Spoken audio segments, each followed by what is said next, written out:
Level 1. The 3-second gaze window. Most people break eye contact at 2 seconds. The ones who hold for 3 trigger a dopamine release in the observer's brain identical to the chemical that bonds mothers to newborns. That single extra second separates forgettable from unforgettable. There's a reward center deep in your brain, a cluster of neurons that lights up when you experience pleasure. Direct eye contact sustained past the discomfort threshold floods this system with the same chemical that creates addiction. At 2 seconds, your internal alarm system whispers danger, and most people obey by looking away. Push through to 3 or 4 seconds, and something shifts. The brain reinterprets sustained attention without aggression as confidence, as presence, as someone worth remembering. Researchers mapped this in real time using brain scanners. 3 to 4 seconds creates peak activation in the emotional processing centers. 5 seconds crosses into threat. Below 2 reads as anxiety or disinterest. The window is narrow and precise. Job candidates who maintained this rhythm were rated as more competent regardless of their answers. The interviewers couldn't explain their preference, they just knew. Level 2. Posture as hormone therapy. Stand up straight for just 2 minutes, and blood tests taken immediately afterward show testosterone rising by 20% and cortisol dropping by 25%. Your posture is literally rewriting your biochemistry in real time. Amy Cuddy's Harvard research proved the body doesn't just express emotional states, it creates them. Open chest, shoulders back, and the endocrine system interprets dominance, flooding you with confidence hormones while draining stress chemicals. But the real power isn't what you feel, it's what others detect. Humans evolved to read postural cues before language existed. Testosterone changes how you move, fluid, economical, grounded. Cortisol affects microtremors, breathing patterns, gesture speed. People can't articulate what they're seeing, but their pattern recognition system processes these signals in milliseconds. They're not judging your posture, they're reading your hormonal state through a language older than words, making snap decisions about competence and attractiveness that feel like intuition, but are actually biochemical literacy. Level 3. The smile that reaches your eyes. The orbicularis oculi, the muscle ring around your eyes, cannot be voluntarily controlled. A genuine smile engages it automatically. A fake one leaves it dead. Human brains detect this difference in 40 milliseconds. Paul Ekman spent decades mapping facial expressions and discovered the Duchenne smile, named after the 19th century neurologist who first identified it. The zygomatic major pulls your mouth up easily enough. Anyone can do that on command. But authentic joy activates those eye muscles, creating crow's feet and a constellation of micro-movements that broadcast sincerity at a frequency below conscious perception. Observers rated Duchenne smilers as 40% more approachable, yet couldn't explain why. Their amygdala simply flagged mouth-only smiles as incongruent, potentially deceptive. The mismatch between mouth and eyes triggers low-level threat responses that get consciously experienced as something feels off about this person. Meanwhile, genuine smiles create oxytocin release in both parties, building a feedback loop of trust.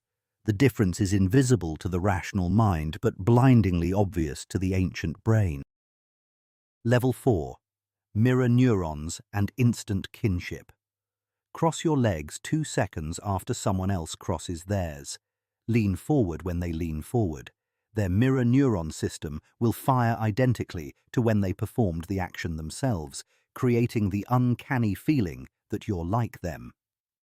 The University of Groningen ran studies where confederates subtly matched participants' body language.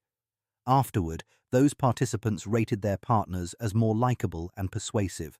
None of them consciously noticed any mimicry. The mirror neurons simply registered behavioral similarity and translated it into emotional kinship. The system evolved for learning through observation. A monkey watches another crack a nut, and the same neurons fire in both brains, observer and actor. But there's a side effect. Matching behavior feels like sameness, like recognition. The key is delay and subtlety. Immediate mimicry reads as mockery. 2 to 4 seconds feels natural. Match broad postures, not tiny gestures. Their unconscious tracks the pattern while their conscious mind stays blind, generating that mysterious sense of clicking with someone for reasons that language can't quite capture. Level 5. Open palms and the amygdala. Hidden hands kept the primate brain on alert for millions of years. Visible palms meant no weapons, no threat. Your threat detector, a small structure that processes danger before you can think, still operates on this ancient logic, scanning hand position in 300 milliseconds. Cross your arms and you've tucked your hands away. Pockets, same problem. Hands behind your back, worse. Each configuration keeps your internal alarm system in low-level surveillance mode. The person talking to you can't articulate why they feel slightly tense. They just do. Their brain is broadcasting discomfort that their conscious mind misattributes to the conversation itself. Evolutionary psychology confirms this reflex exists universally because it predates culture by epochs. Open palms while gesturing, relaxed visible hands while listening. These positions speak directly to the threat assessment system and tell it to stand down. Studies show people rate interactions as 60% more positive and feel measurably more comfortable, yet they have zero conscious awareness of what made the difference. The safety rating happens in brain regions that never report to consciousness. They just know they liked you and they have no idea why. Level 6. Voice frequency and nervous system regulation. A voice between 125 and 175 Hz activates your calming system, the part of your nervous system that slows heart rate and lowers blood pressure. This is why certain people feel calming to be around, even when saying nothing particularly profound. Your body has 2 operating modes, stressed and calm. A warm, resonant tone in this frequency range tells your nervous system to shift into calm mode automatically. Stephen Porges at the University of North Carolina identified this pattern through decades of research on how bodies respond to voices. The voice literally regulates other people's biology without them realizing it. Contrast this with higher frequencies or sharp tonal qualities. They activate your stress response system, the fight or flight mechanism. The listener's body interprets these frequencies as alarm signals. They feel alert, possibly anxious, though they'll likely attribute it to the content of conversation rather than the sound itself. But the content barely matters. Studies show people remember how a voice made them feel far longer than what it actually said. Your tone is delivering a message underneath your words, and that hidden message is often the only one that sticks. Level 7. The name dopamine connection. Say someone's name during conversation and a specific part of their brain lights up on scans, the region that activates when people think about their own identity. You've essentially made them think about themselves, which floods them with the pleasure chemical dopamine. Dale Carnegie built an empire on this principle decades before neuroscience could explain why it worked. Hearing your own name triggers the same reward pathways in your brain as eating food you love or seeing someone you're attracted to. It's involuntary. The sound of your name is processed differently than other words, encoded specially in memory, recognized faster. But there's nuance here. Overuse sounds manipulative. Once at the beginning, once during emphasis, once at the end. That's the rhythm that feels natural. Salespeople who pepper every sentence with the customer's name trigger suspicion rather than connection. The brain's pattern detection system recognizes artificial repetition. But used sparingly, a name becomes an anchor. It personalizes generic conversation into something that feels specifically crafted for that individual. And people remember those who make them feel seen as individuals rather than interchangeable faces in a crowd. Level 8. Active listening as oxytocin delivery. Most people aren't listening. They're waiting for their turn to talk. The ones who actually listen, who pause before responding, who ask follow-up questions tied to what was just said, they're triggering oxytocin release in the speaker's brain. The bonding hormone, the chemical that creates trust. Active listening isn't a technique, it's the absence of the thing most people do constantly, which is internally rehearsing their response while someone else is talking. True listening means your next sentence can't exist until you've fully absorbed their last one. This creates a micro delay before you respond. 1 to 2 seconds of silence where you're actually processing rather than performing. That pause changes everything. The speaker's brain interprets it as evidence that their words carried weight, that you needed a moment to genuinely consider what they said. University of Missouri research found that people who paused before responding were rated as more empathetic and trustworthy, even though the pause was brief.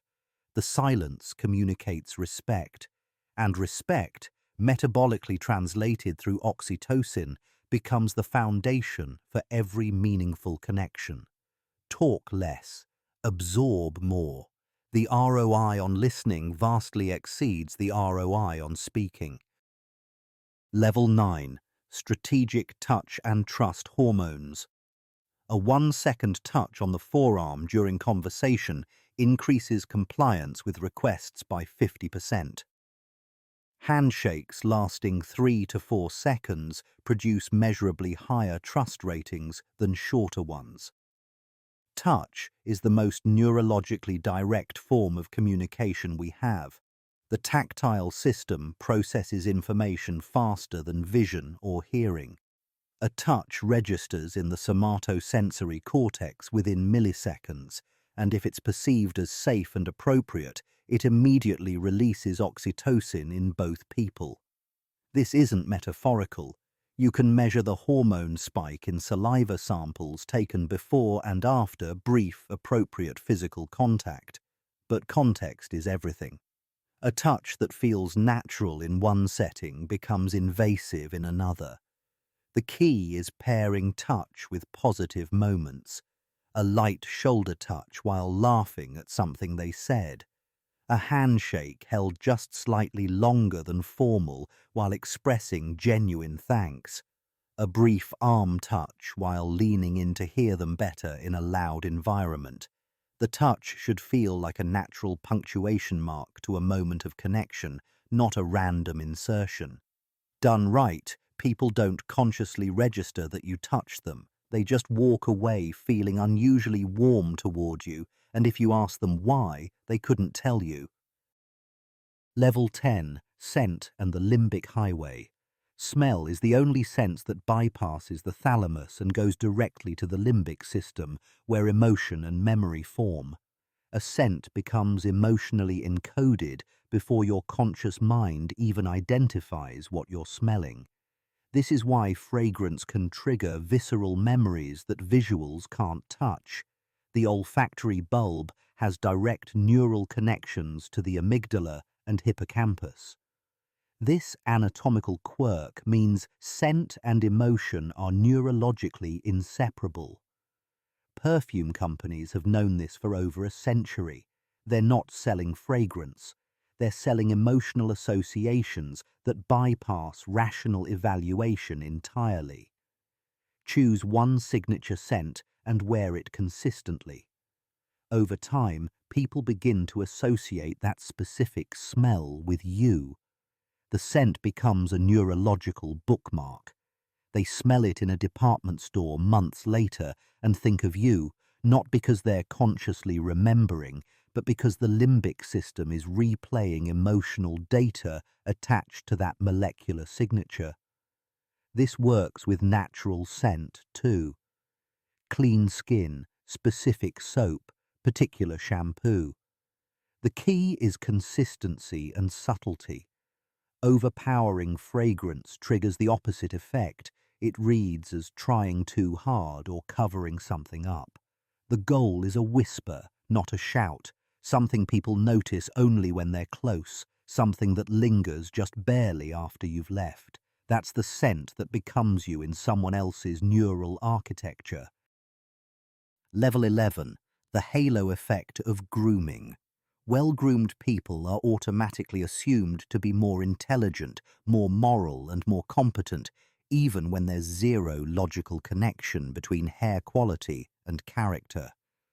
This cognitive bias affects hiring decisions, court verdicts, and salary negotiations with statistical consistency. The halo effect works because human brains are lazy. They take one positive trait and spread it across unrelated domains to save processing power. Psychologist Edward Thorndike identified this in 1920, but its implications still dominate social reality today. A person with clear skin and neat hair walks into an interview, and the interviewer's brain makes 1,000 unconscious assumptions about their work ethic, reliability, and attention to detail. None of it's rational, all of it's predictive of outcomes. Studies from the Federal Reserve Bank of St. Louis found that attractive people earn up to 12% more over their lifetimes. But attractiveness and grooming aren't the same thing. Grooming is democratic. It requires time and attention, not genetics. A well-maintained appearance signals resource management and self-respect. It tells observer brains that you have your life together, whether or not that's actually true. The perception creates reality. People treat you according to the story your grooming tells, and that treatment shapes opportunities, relationships, and long-term trajectories in ways that compound silently over decades. Level 12. Physical fitness as genetic advertising. Visible muscle definition and cardiovascular health broadcast genetic quality through a channel that predates language by millions of years. The limbic system processes physical fitness as a proxy for disease resistance, fertility, and longevity, all below conscious thought. Evolutionary psychologists call this costly signaling. Maintaining fitness requires consistent resource investment, time, discipline, food quality. You can't fake it. The body displays honest signals that are neurologically impossible to ignore. Someone's posture, how they move through space, their energy level across hours of interaction, these communicate biological information that observer brains evolved to read with extraordinary precision. The modern gym didn't invent this dynamic. It inherited it from ancestral environments where physical capability meant survival. Hunter-gatherers could assess a potential partner's health and age at a glance because their lives depended on accurate evaluation. That assessment system is still running in contemporary brains, scanning for indicators of systemic health that correlate with genetic fitness. You're not just looking fit, you're displaying data about your cellular function, your mitochondrial efficiency, your hormonal balance, and people are reading that data whether or not they realize they're doing it, making split-second judgments that feel like attraction but are actually biological assessment translated into emotion. Level 13. Sleep deprivation's visible toll. One night of poor sleep makes people rate you as 30% less attractive. The cortisol spike from sleep loss causes facial inflammation, dilated blood vessels, and hanging eyelids that broadcast systemic stress in ways observer brains process as unhealth or unreliability. The University of Stockholm photographed participants after normal sleep and after sleep deprivation, then had neutral observers rate attractiveness. The sleep-deprived photos scored dramatically lower, but observers couldn't articulate what looked different. They just knew something was off. The reality is that sleep deprivation writes itself on your face in micro details. Skin loses luminosity, eyes lose focus, micro-expressions become slightly delayed. The overall effect signals to observer brains that something is wrong at a systemic level. Sleep is one of the few appearance factors under complete behavioral control. You can't change bone structure, but you can control sleep quality. 8 hours consistently produces visible differences within weeks. Reduced inflammation, improved skin repair, faster cellular turnover. The effects accumulate. People who prioritize sleep don't just feel better, they emit biochemical signals of health that make them more attractive through channels that observer brains monitor constantly, but conscious minds never notice. The exhausted person might have better features than the rested one, but the rested one will win in attraction ratings because their face is broadcasting vitality, while the tired person's face is broadcasting system failure. Level 14. Nutrition and facial geometry. What you eat changes your face shape over months and years. Chronic inflammation from poor nutrition alters fat distribution, creating facial puffiness that obscures bone structure. Meanwhile, micronutrient density affects skin quality in ways that influence perceived age and health. Facial symmetry is the mathematical predictor of attractiveness that appears across every human culture ever studied. But symmetry isn't just genetic.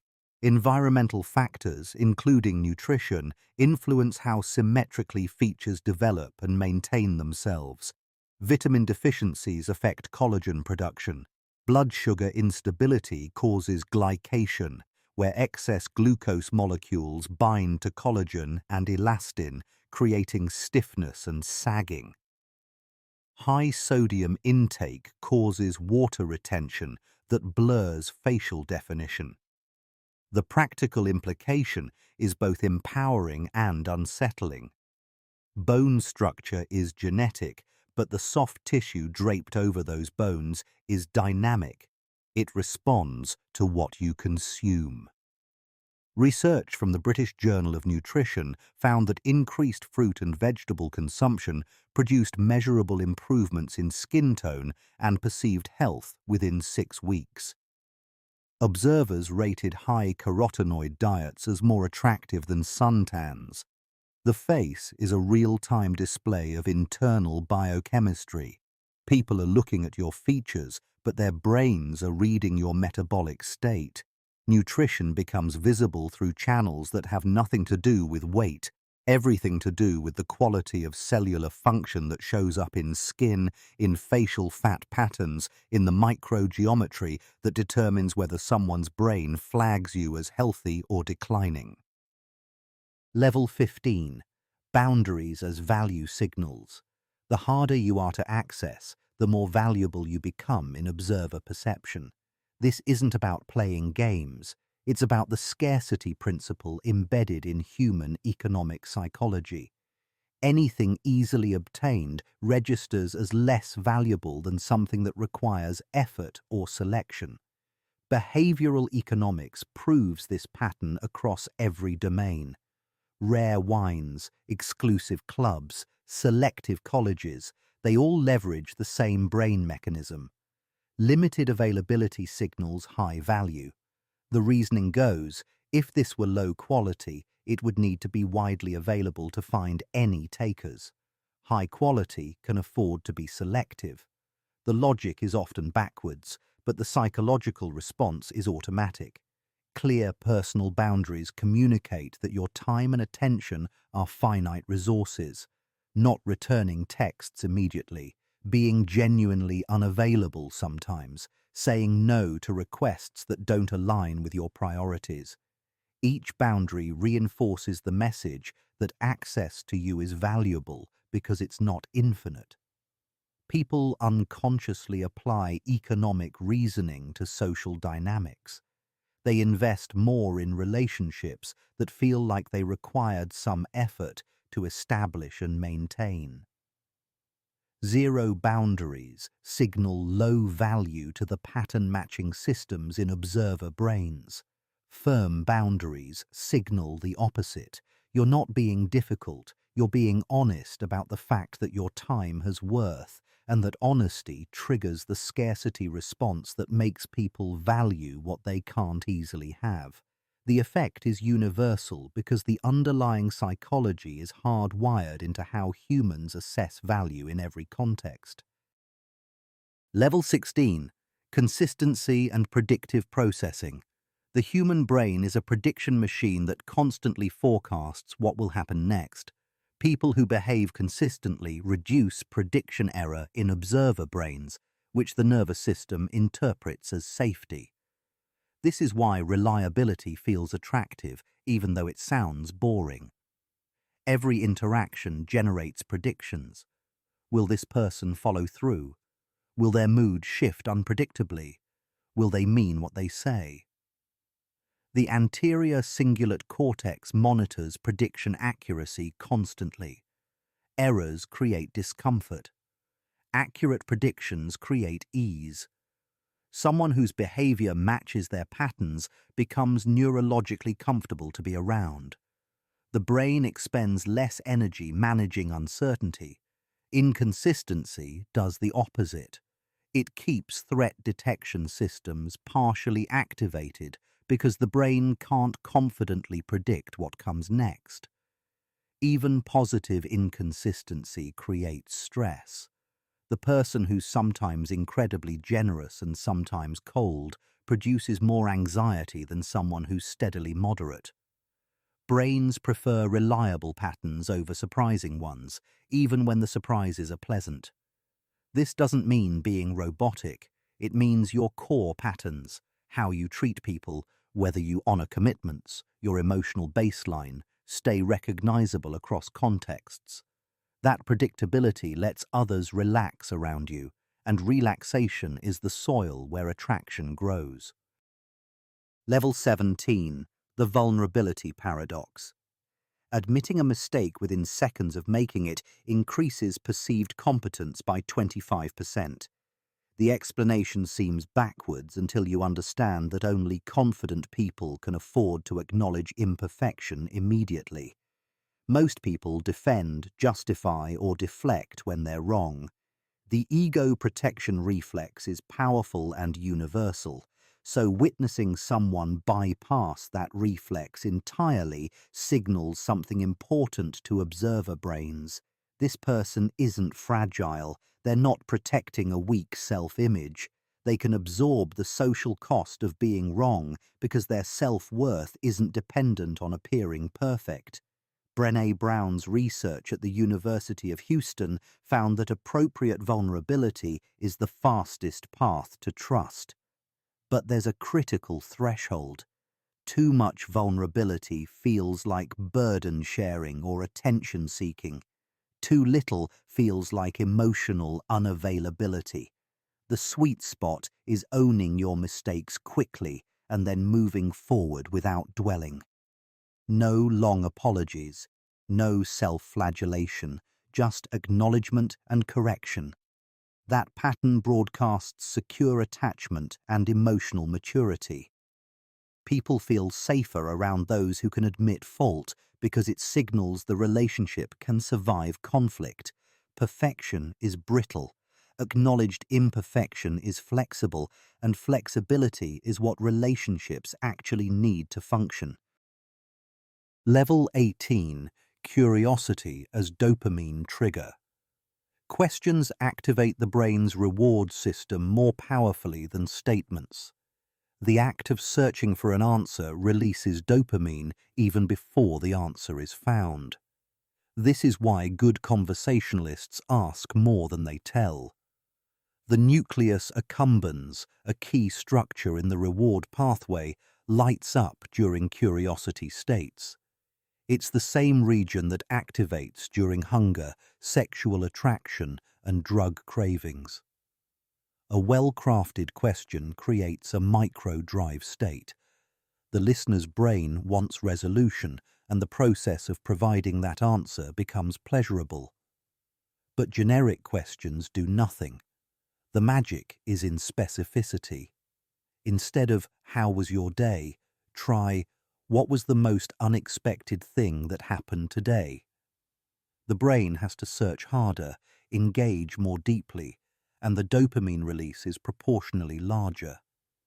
People walk away from conversations feeling good, attributing that feeling to you rather than to the neurochemical response you engineered through question structure. Research from Harvard shows people who ask follow-up questions are rated as more likable and attentive. The mechanism is simple. You're making their brain work in a way that feels rewarding, then associating yourself with that reward. They don't know why they enjoyed talking to you. They just know they did.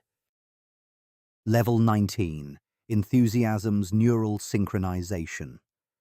Authentic excitement is contagious at a neurological level. Mirror neurons cause listener brains to simulate the emotional state they're observing. Talk about something with genuine passion, and the person across from you begins feeling echoes of that passion in their own nervous system. Brain imaging studies show that emotional states synchronize between people during engaged conversation. Neural oscillations begin to align. Heart rates influence each other. Even breathing patterns converge. This isn't metaphor, it's measurable physiological entrainment. The key is authenticity. Performed enthusiasm creates dissonance. The micro-expressions don't match the vocal tone, and observer brains detect the mismatch as potential deception. But real passion is impossible to fake. The autonomic nervous system provides honest signals. Pupil dilation, vocal energy, gesture animation. These cues broadcast genuine emotion, and mirror neurons force observers to feel a version of what you're feeling. This is why passionate people are magnetic regardless of what they're passionate about. The content matters less than the emotional state. You're not convincing people to care about your interests. You're giving them a physiological experience of caring, and that experience feels good. They want to be around the person who makes them feel alive, even if they don't share your specific enthusiasms. Level 20. Laughter and endorphin bonding. Shared laughter releases endorphins and synchronizes heart rates between people more effectively than shared silence or even shared conversation without humor. A single moment of genuine mutual laughter creates more bonding than 30 minutes of serious talk. Robin Dunbar's research at Oxford demonstrated that laughter triggers endorphin release that creates temporary analgesia. You can measure increased pain tolerance after laughing, but more importantly, groups who laugh together show increased cooperation and trust markers. The laughter itself becomes a bonding ritual that transcends whatever prompted it. The mechanism is ancient. Primates use laughter-like vocalizations for social cohesion. Human laughter evolved as a tool for group bonding, signaling safety and shared understanding. The physiological synchrony that occurs during shared laughter, aligned breathing, matched facial expressions, coordinated vocalizations, creates a temporary state where two nervous systems are literally operating in rhythm. That synchrony translates into felt connection. People might forget the joke, but they remember the feeling of laughing together. And they'll seek out that person again because their brain has associated them with endorphin release and social safety.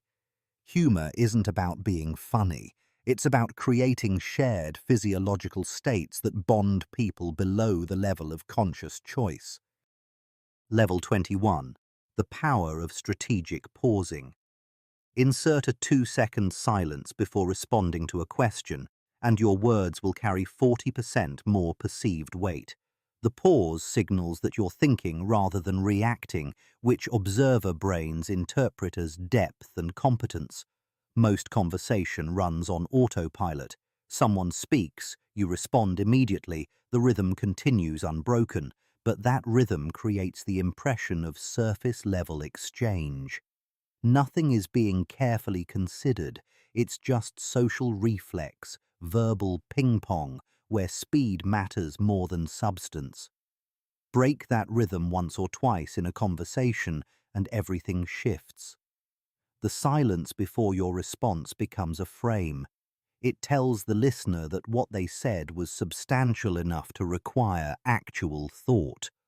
Their brain interprets the pause as respect, and your eventual response carries the weight of deliberation rather than impulse. Studies from the University of Michigan found that people who paused before answering were rated as more thoughtful and trustworthy. The silence does work that words can't. It demonstrates that you're not just filling conversational space, you're selecting language carefully, which makes people listen differently to whatever comes next. Speed signals anxiety, measured pace signals control. Level 22, micro-expressions and subliminal warmth.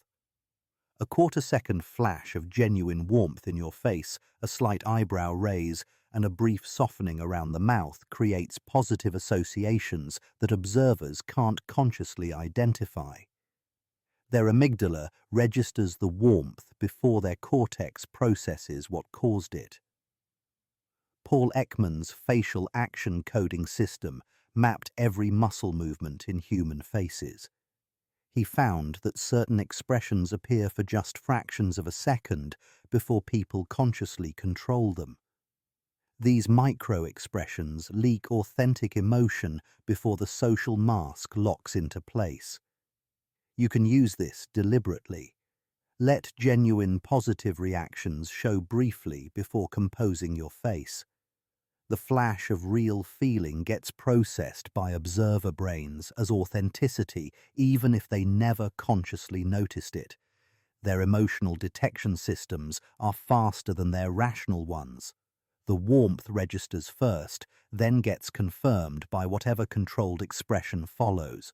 This is why some people feel trustworthy even though you can't point to specific behaviors. Their micro-expressions and their controlled expressions align, creating coherence that the brain reads as honest. Conversely, people who feel fake often have micro-expressions that contradict their presented emotions. The observer can't articulate the mismatch, but the amygdala flags it anyway. A brief, real smile before controlling your expression does more for trust than a sustained, perfect smile ever could. Level 23. Detail memory as relationship currency. Remembering someone's dog's name 6 months after they mentioned it once creates disproportionate emotional impact. The specificity signals that they weren't just one of many conversations, they were important enough for their details to stick. Human memory works through emotional encoding. We remember what matters. So when you recall a specific detail someone shared, you're inadvertently telling them they mattered enough for that detail to register as significant. The logic is unconscious, but powerful. If this person remembered my offhand comment about my sister's wedding, then our interaction must have meant something to them. The practical application is simple.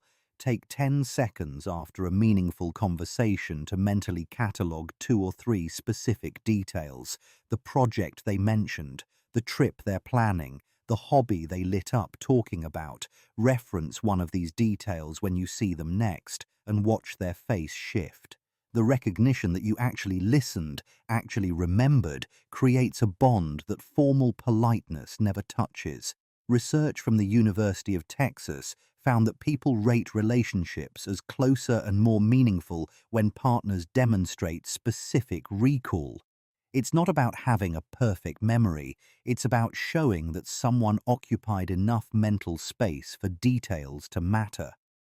That distinction between generic remembering and specific remembering is what separates acquaintances from people who feel genuinely seen. Level 24. Calm in chaos as leadership signal. During crisis, people unconsciously gravitate toward whoever appears least stressed. The nervous system performs rapid social scanning to identify the person most likely to have accurate threat assessment, and calm demeanor wins that assessment every time. This is primate hierarchy in action. In chimp troops, the dominant male isn't the most aggressive. It's the one who remains composed when the group faces danger. That calm signals to others that the threat is manageable, or at least that panic won't help. Human brains run the same calculation. Show me who's not freaking out, and I'll follow them. The mechanism is purely unconscious. Nobody decides to find calm people attractive during stress. Their nervous system simply orients toward the individual whose physiology suggests they have the situation under control. Stephen Porges's polyvagal theory explains this through the social engagement system. A calm person's voice, facial expressions, and body language broadcast ventral vagal activation, the state associated with safety and social connection. Stressed people broadcast sympathetic or dorsal vagal states, fight, flight, or shutdown. Observer nervous systems perform this assessment in milliseconds and move toward the calm nervous system like it's a beacon. You don't need to have answers during chaos, you just need to demonstrate physiological composure, and others will unconsciously assign you leadership status based purely on how your nervous system presents itself. Level 25. The chronemics of unhurried presence. Moving slightly slower than necessary signals that you control time rather than time controlling you. This temporal signature makes others feel simultaneously respected and impressed by your apparent immunity to the urgency that dominates most people's movements. Chronemics is the study of how humans perceive and use time. In Western culture particularly, rushed movement signals low status. The person running to meetings, eating quickly, talking fast, they're communicating that external demands dominate their schedule. Powerful people move with unhurried deliberation, not because they have less to do, but because their internal locus of control is strong enough that they set their own pace. The University of California tracked walking speed and found that people who moved at a measured pace were rated as more confident and competent, even when observers only saw brief video clips without sound. The movement itself communicated status. This doesn't mean moving artificially slowly, it means eliminating the rushed quality that anxiety creates. Take an extra half second to set something down. Pause briefly before standing. Let your gestures complete fully rather than cutting them short to move to the next action. These micro-adjustments in temporal rhythm signal to observer brains that you're operating from choice rather than compulsion. People feel that difference even though they can't name it.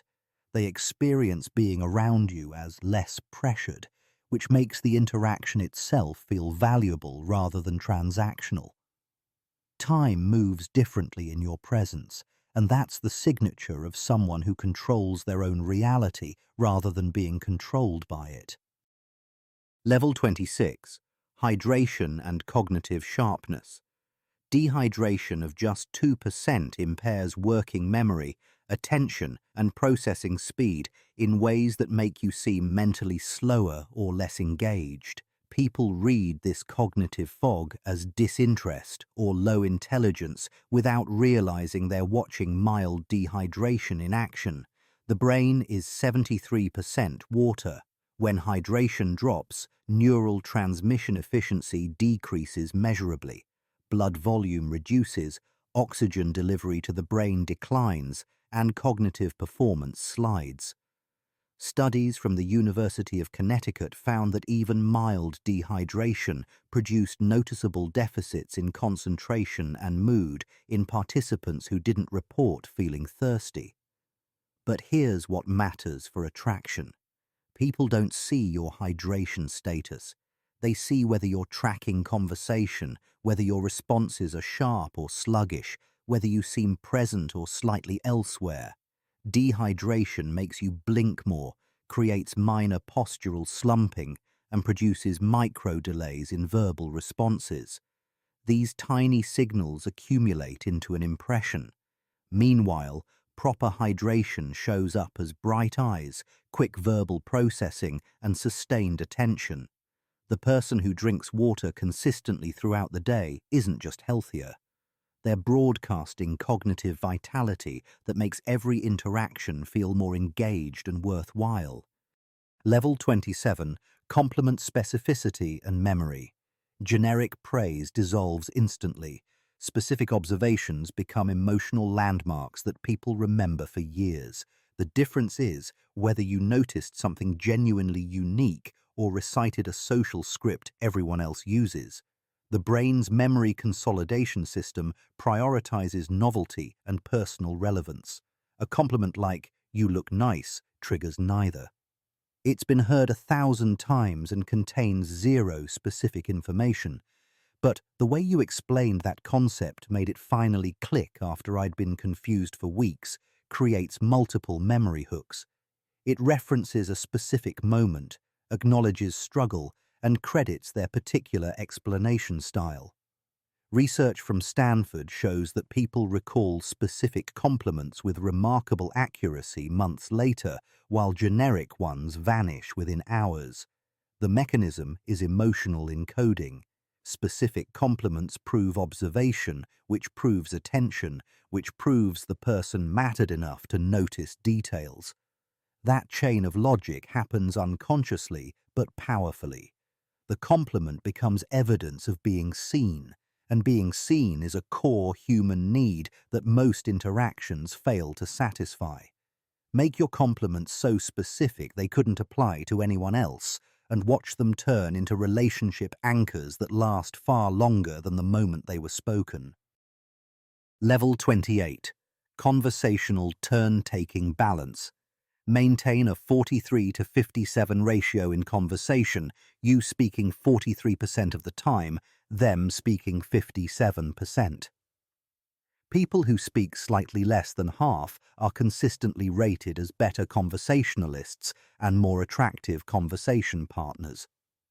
Harvard analyzed thousands of recorded conversations and found this ratio appears consistently in interactions that participants later rated as satisfying. The math reveals something counterintuitive. The person talking more feels heard, and they attribute that feeling to their conversation partner's quality rather than their own domination of airtime. But this isn't about timing yourself with a stopwatch. It's about noticing the natural rhythm and adjusting slightly toward listening. Most people overestimate how much others spoke and underestimate their own contribution. Aim for what feels like 60-40 in the other person's favor, and you'll probably land near the optimal ratio. The key is resisting the urge to match their story with your story, their problem with your problem. Let their topics breathe. Ask a follow-up instead of pivoting to yourself. The ratio reveals itself through that simple choice repeated across a conversation. The person who asks 3 questions gets remembered as fascinating even though they barely talked about themselves. Level 29. Rapid accountability as respect generator. Own a mistake within seconds, no justifications, and something strange happens. People's respect for you increases instead of decreasing. The speed of acknowledgement matters more than the mistake itself. Most people's first instinct is defense. The ego wants to preserve itself through explanation, context, or deflection. Bypassing that instinct entirely signals that your self-worth isn't fragile. You can absorb the social cost of being wrong because you're not protecting a brittle self-image. Princeton University studied apology timing and found that immediate acknowledgement produced significantly better relationship outcomes than delayed apologies, even when the delayed version was more thorough.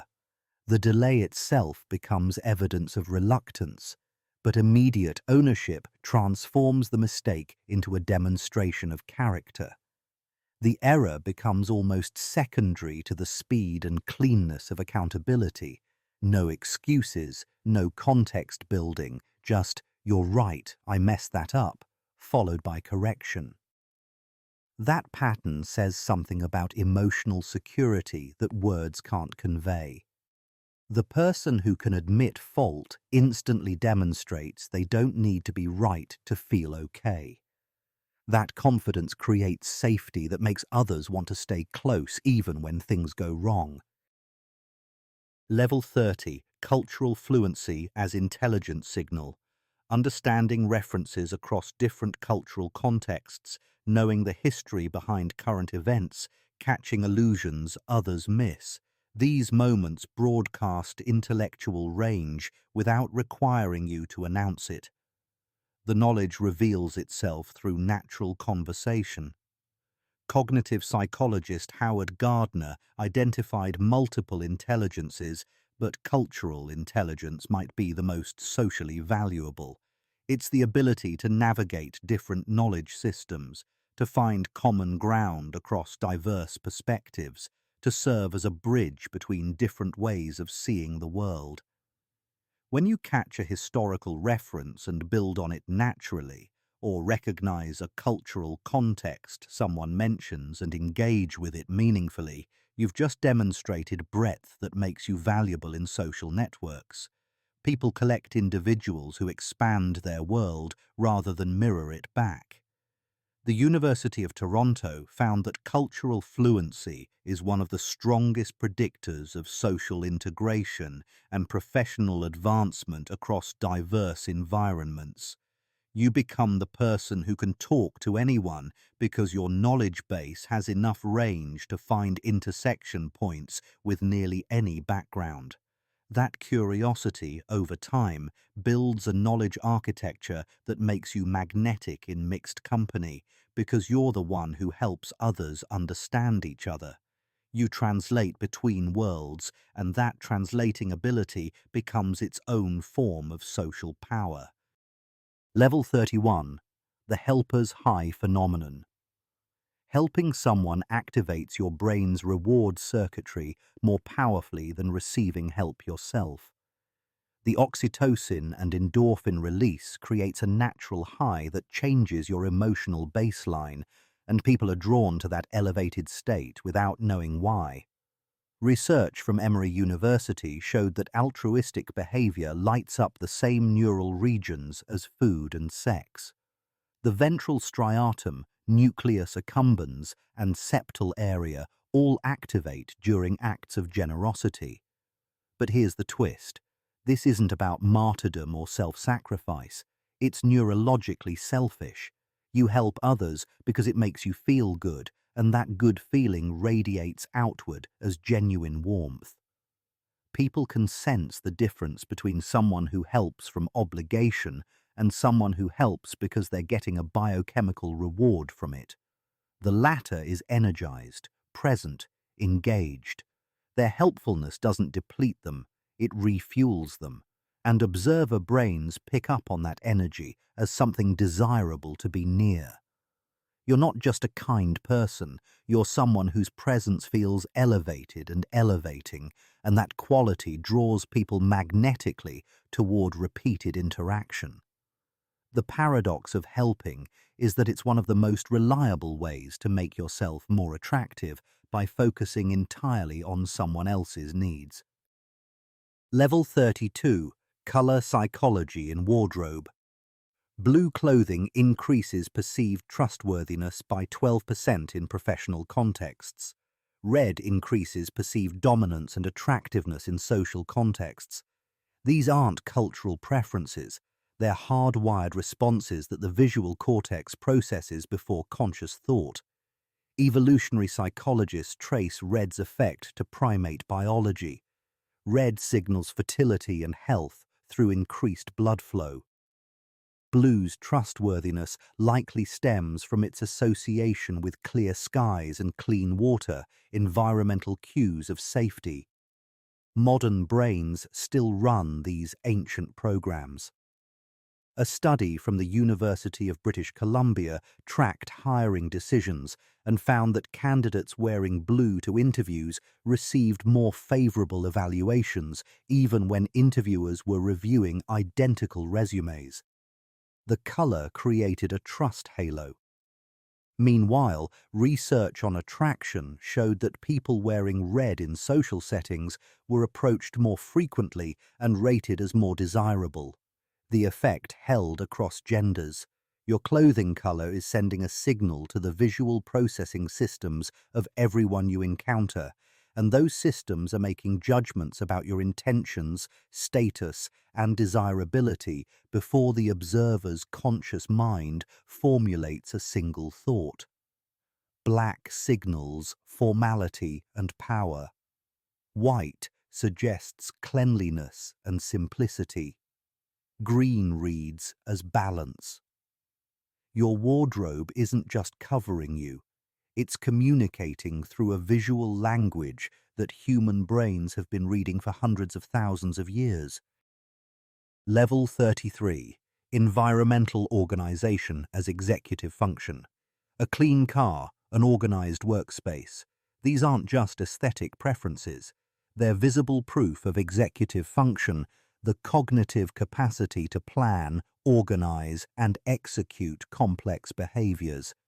Observers unconsciously use environmental order as a proxy for mental order. The prefrontal cortex manages executive function. When someone sees your organized environment, their brain makes an automatic inference. This person has strong prefrontal control. They can delay gratification, maintain systems, think ahead. These are the exact traits that predict success in relationships, careers, and long-term goals. Princeton Neuroscience Institute found that physical clutter competes for attention resources in the brain. It creates low-level stress that people can't always identify but definitely feel. Walking into someone's organized space produces the opposite effect. The brain relaxes because it's not processing disorder.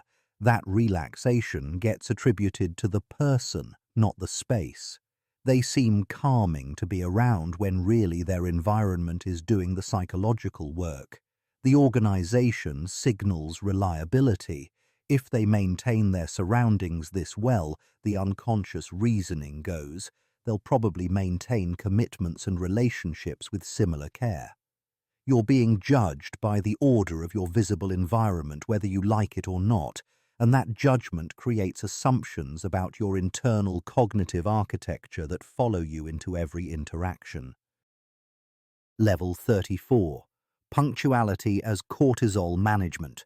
Arrive on time, and you've eliminated the cortisol spike that occurs in people waiting with uncertainty. They associate you with relief rather than stress. Arrive late repeatedly, and their nervous system begins treating your presence as a stressor. The brain hates uncertain waiting. Will they show? Did something happen? Should I leave? Each question triggers small cortisol releases as the threat detection system stays partially activated. Time perception distorts under stress. 5 minutes feels like 15. The person waiting isn't just annoyed. They're experiencing physiological stress.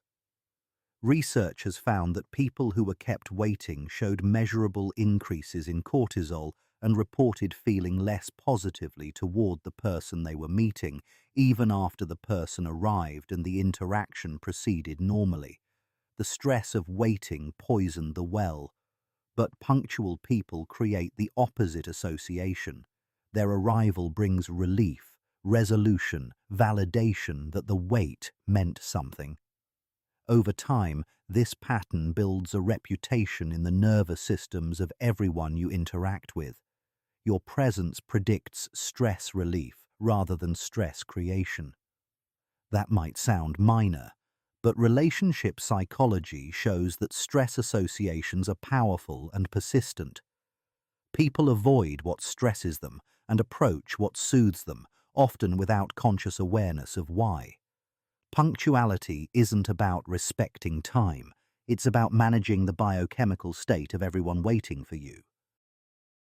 Level 35. Purpose as gravitational pull. People with clear goals move through the world differently. There's a vector to their decisions, a coherence to their choices that others can sense even when they don't know what the goals are. That directional quality creates what psychologists call aspirational attraction. Viktor Frankl argued that purpose is the primary human motivator, more powerful than pleasure or power. When you encounter someone who has it, you're witnessing a rare form of integration. Their actions align with some internal compass that makes their life look navigable rather than random. The mechanism seems to be that purpose creates decisiveness, reduces complaining, and generates a forward momentum that feels energizing to be around. People without clear purpose often radiate ambient anxiety because they're constantly evaluating options without strong selection criteria. People with purpose radiate calm because decisions filter through a clear framework. That calm in the face of life's complexity is magnetic. Others want to understand how you do it, want to absorb some of that directional certainty, want to orbit around someone who seems to know where they're going, even if they themselves feel lost. Purpose doesn't just make your life better. It makes you someone others want proximity to, not for what you can give them, but for what being near you makes them feel about possibility. Level 36. Decisive action over perfect hesitation. Watch someone deliberate over a restaurant choice for 10 minutes, and you'll feel your respect for them quietly drain away.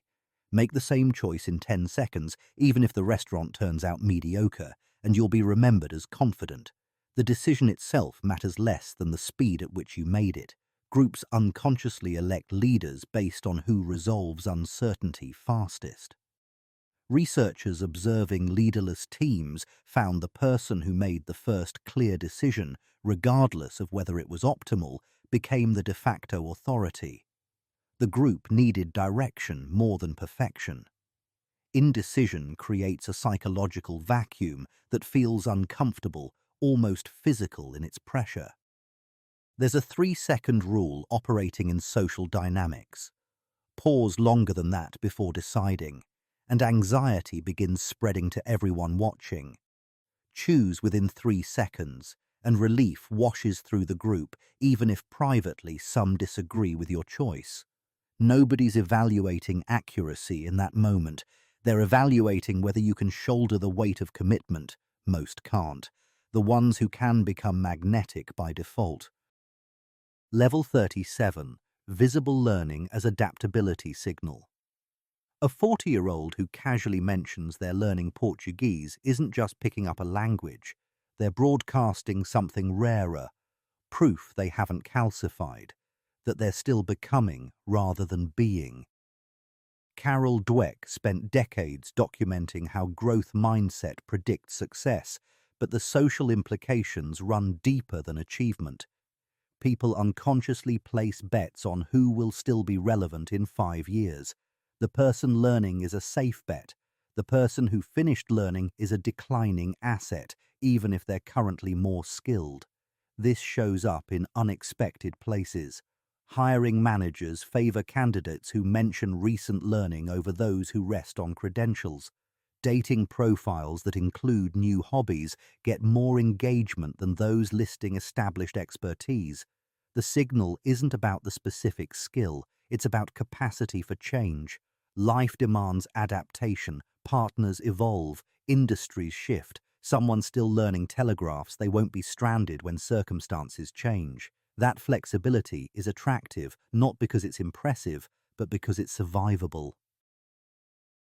Level 38. Response flexibility over reactivity. The gap between someone insulting you and your reaction contains everything. Collapse it to zero, react instantly, and you've demonstrated that your emotions control you. Insert 3 seconds of conscious choice, and you've proven the opposite. Most people are stimulus response machines. Something happens, they react. No gap exists for decision. Viktor Frankl called the space between stimulus and response freedom itself. Those who can access that space during conflict demonstrate something observer brains interpret as safety. This person won't explode unpredictably. They can be trusted with emotional complexity. Longitudinal studies of couples revealed that the single best predictor of relationship longevity wasn't compatibility or passion, it was response flexibility during conflict. Could both partners pause before escalating? Could they choose their reaction rather than be hijacked by it? That capacity signals executive function under pressure, the prefrontal cortex overriding the amygdala. It's the difference between emotional maturity and emotional reactivity, and people feel the difference in their bodies before they articulate it in their minds. Safe feels different than volatile. You want to build a life with safe. Level 39. Balanced optimism as resilience marker. Pure optimists are exhausting. They deny reality in ways that make you feel gaslit. Pure pessimists are draining.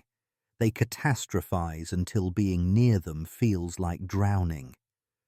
Somewhere between exists the person who acknowledges difficulty while maintaining workable hope, and that person is magnetic. Martin Seligman's learned optimism research showed explanatory style determines outcomes, but the sweet spot isn't blind positivity, it's realistic hope. Yes, this is hard, and yes, we can handle it. That combination does something crucial. It keeps the nervous system regulated. Denial spikes cortisol because pretending reality doesn't exist is stressful. Catastrophizing floods the system with threat hormones. Balanced optimism metabolizes challenges as problems with solutions. 3 decades of relationship data showed the predictor of who stayed together wasn't passion or compatibility. It was whether both partners could face difficulty without either denying it or being crushed by it. That resilience is contagious. During crisis, people physically turn toward the balanced optimist because being near them feels like partnership rather than additional burden. Your emotional tenor during difficulty forecasts whether others will want you on their team when things fall apart. Most people reveal themselves as liabilities. The balanced optimist reveals themselves as infrastructure. Level 40. Gesture congruence and trust. Say, "I'm absolutely certain," while your hands flutter nervously, and watch trust evaporate. The observer won't consciously notice the mismatch. Their brain will simply file you under unreliable and move on. Motor cortex and language centers should coordinate. When they don't, when body and voice tell conflicting stories, the brain's deception detection systems activate automatically. Precise analysis of gesture timing revealed that speakers whose hand movements synced with verbal emphasis were rated 35% more credible. The alignment creates ease. One story told through multiple channels. Incongruence creates cognitive load that registers as suspicion. The listener's brain detects dissonance between what you're saying and what your body is doing, and that computational friction feels like something is wrong, even if they can't identify what. Your hands are the hardest channel to consciously control, which makes them the most honest. They leak your internal state while your voice performs your intended message. The gap between these channels is where trust dies. Watch yourself speak on video once. If your gestures contradict your words, you're broadcasting mixed signals that make people instinctively doubt you, and they'll never be able to explain why. Level 41. Validation through nodding. A barely perceptible nod while someone talks increases how long they'll speak by 40%. They won't notice you nodding.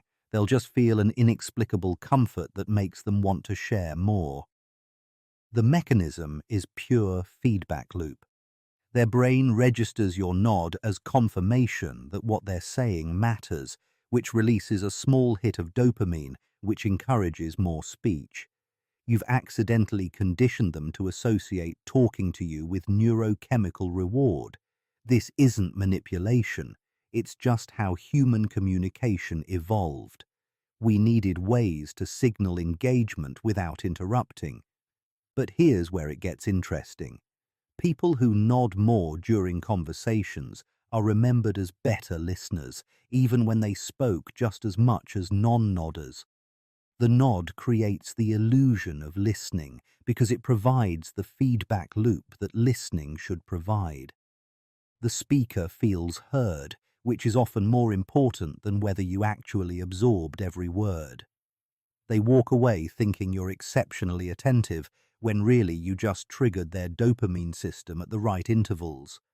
The nod is invisible infrastructure that makes conversation feel better without anyone knowing why. Level 42.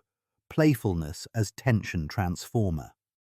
Tension locks people into rigid thinking. Their bodies tighten, their range of possible responses narrows, and the conversation starts spiraling toward conflict or shutdown. Then someone makes a light comment that acknowledges the weight while refusing to be crushed by it, and the entire atmosphere shifts. This isn't humor that deflects or minimizes. It's playfulness that creates a pressure release valve without abandoning the seriousness of what's happening. The timing matters enormously. Too early, and it seems dismissive. Too late, and the damage is already done. But in that narrow window, playfulness does something almost magical. It gives everyone permission to breathe without feeling like they're betraying the gravity of the moment. Anthropologists studying conflict resolution found that groups who could access playfulness during disputes resolved issues faster with less lasting relationship damage. The playfulness didn't erase problems. It created emotional space to address them without the conversation itself becoming the problem. People remember who made hard moments bearable. That memory translates into trust that outlasts whatever crisis triggered the tension. You become someone others want present during difficulty, not because you fix everything, but because you make survival feel possible. Level 43. Independence and attachment security. Desperation has a smell, not literal, but psychological. People detect it in the speed of your texts, the hunger behind your eye contact, the way you track their attention like you need it to breathe. Secure independence smells completely different. It's the scent of someone who genuinely enjoys their own company and would like yours too, but won't collapse without it. Bowlby's attachment theory mapped this terrain decades ago. Secure attachment looks like contentment in solitude plus openness to connection.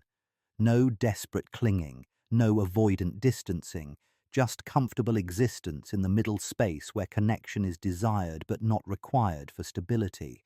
That emotional posture is rare enough to be valuable. Someone with secure attachment doesn't spiral when you don't text back immediately. They don't create artificial distance to feel safe. They exist without performing either need or indifference. Both extremes exhaust people. Anxious attachment feels like drowning in someone else's emotional requirements. Avoidant attachment feels like trying to connect with a wall. Secure attachment feels like air, easy, natural, chosen rather than compelled. People want to be wanted, not needed. The distinction might seem semantic, but the nervous system reads it as the difference between freedom and obligation. Level 44. Solution focus as leadership. Two people face the same broken situation. One catalogues everything wrong with it, building a monument to the problem through detailed complaint. The other acknowledges what's broken, then immediately asks what could work. Both recognize the same reality.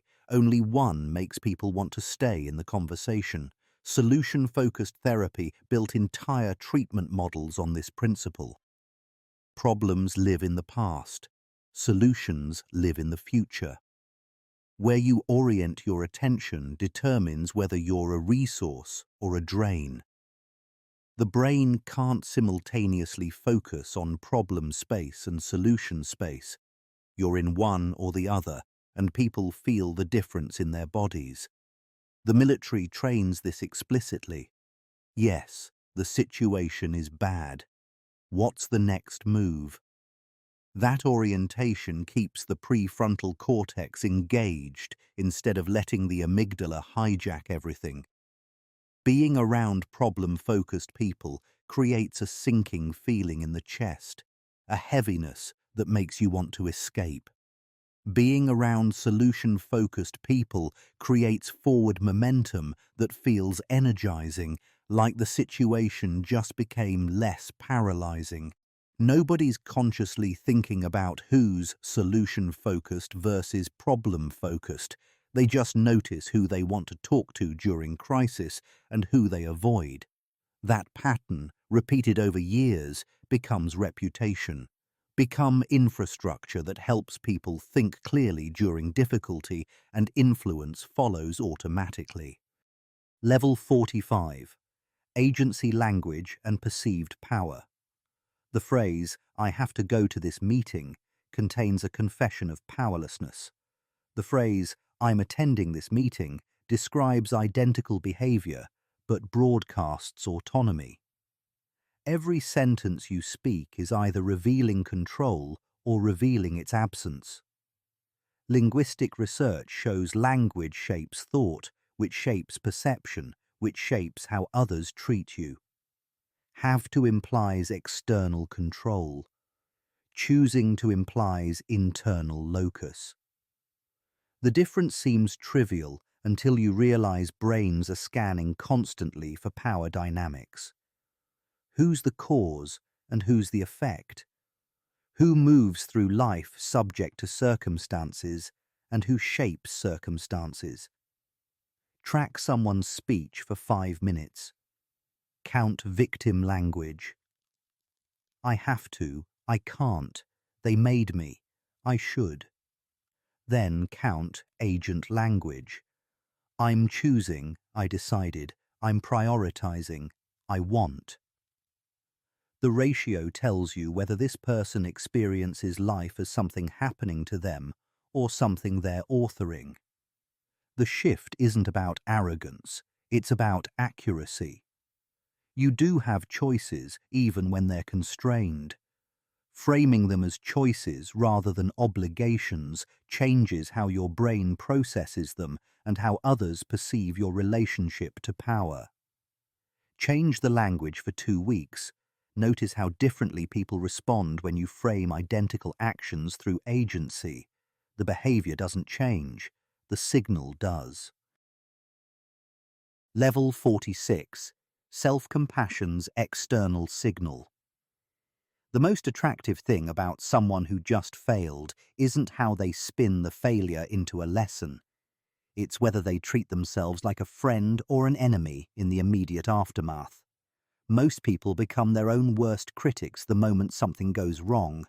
The internal monologue turns vicious. But here's what observers notice, that self-attack leaks outward. The person who beats themselves up radiates instability. Their self-worth clearly depends on external validation, which means being close to them will require constant reassurance work. Kristin Neff spent years studying what happens when people extend kindness to themselves during difficulty. The outcomes surprised even her. Self-compassionate people recovered from setbacks faster, performed better on subsequent attempts, and maintained steadier emotional baselines. But the social signal matters more than the personal benefit. Witnessing someone acknowledge failure without self-destruction tells observer brains this person won't need emotional rescue during hard times. They can absorb impact without fragmenting. That stability makes them magnetic because most people are secretly exhausting. Level 47, feedback seeking as growth signal. There's a woman in Tokyo who runs a small pottery studio. Every few months, she invites master ceramicists to critique her work. Most of them are brutal. She listens, takes notes, thanks them, and returns to the wheel. Her waiting list for custom pieces is 2 years long. Asking for feedback once reads as insecurity. Asking for it repeatedly across years reads as something else entirely. The willingness to prioritize growth over ego protection. The brain makes rapid assessments about whether someone can handle difficult information. People who actively solicit criticism have proven they can. That capacity signals emotional robustness. It means disagreement won't shatter the relationship because there's no fragile identity being defended. There's just someone building a more durable version of themselves through accumulated hard truths. The irony is that feedback seeking looks like weakness, but functions as strength. Most people avoid information that threatens their self-concept. The few who pursue it demonstrate exactly the quality that makes long-term partnership viable. They can survive being wrong. Level 48, the mystery of selective disclosure. Your favorite novel doesn't give you every character's backstory in Chapter 1. It parcels out information across 300 pages, and that pacing is why you keep reading. People work the same way. Information economics governs personal disclosure whether we acknowledge it or not. Scarcity creates value. Abundance creates disposability. Every fact you volunteer unprompted is one less discovery someone gets to make, one less question they need to ask. The relationship between information release and interest follows an inverse curve. This isn't about deception. It's about letting curiosity do its work. Answer questions honestly, but don't preemptively dump your biography on someone who hasn't asked for it. Studies of relationship formation show that gradual disclosure creates stronger bonds than front-loaded sharing. The reason is simple. Learning about someone over time creates investment through the time itself. Information that comes easily feels disposable. Information that emerges through genuine conversation across multiple interactions becomes valuable because it was earned.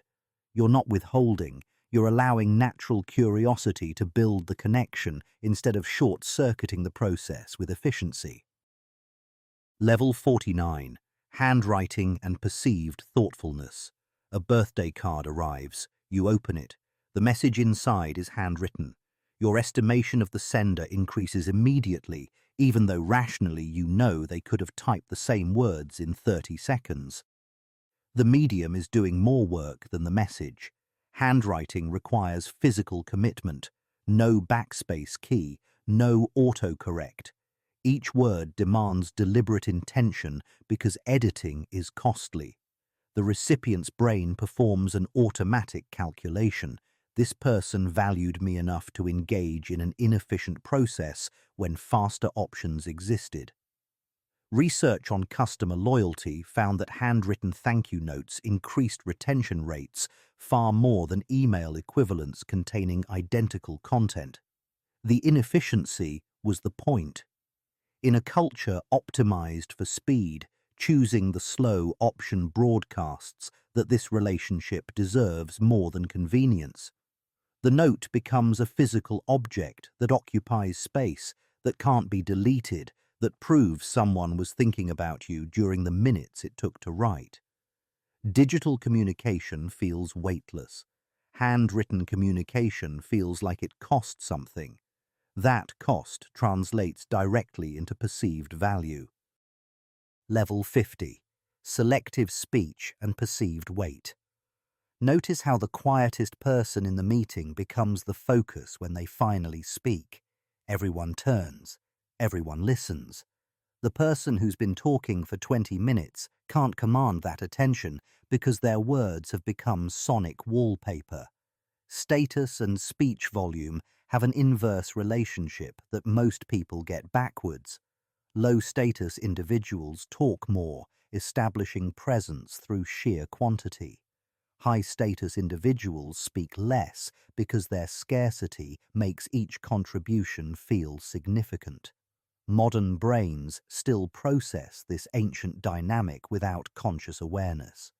Evolutionary anthropologists observing modern hunter-gatherer societies found that respected elders spoke infrequently but were listened to with absolute attention. Meanwhile, anxious younger members filled silences constantly, trying to establish importance through participation volume. Your brain is running this same calculation in every meeting, every dinner party, every group conversation. The selective speaker gets mentally categorized as someone whose words matter. The constant talker gets filed as noise. This isn't about being antisocial, it's about editing ruthlessly. Before speaking, ask whether this adds value or just fills silence. If it's the latter, let the silence do its work. Scarcity creates signal. Abundance creates static. Level 51. Respectful disagreement as security. The ability to hold space for opposing viewpoints without requiring conversion signals profound psychological security. Most people experience disagreement as identity threat. Their nervous system interprets different opinions as personal rejection, triggering defensive reactions that broadcast insecurity to everyone watching. But when you can genuinely engage with ideas you don't share, acknowledging their internal logic while maintaining your own position, something fundamental shifts in how others perceive you. This isn't about being agreeable to the point of having no convictions. It's about the rare capacity to let others be completely wrong by your standards without needing to fix them.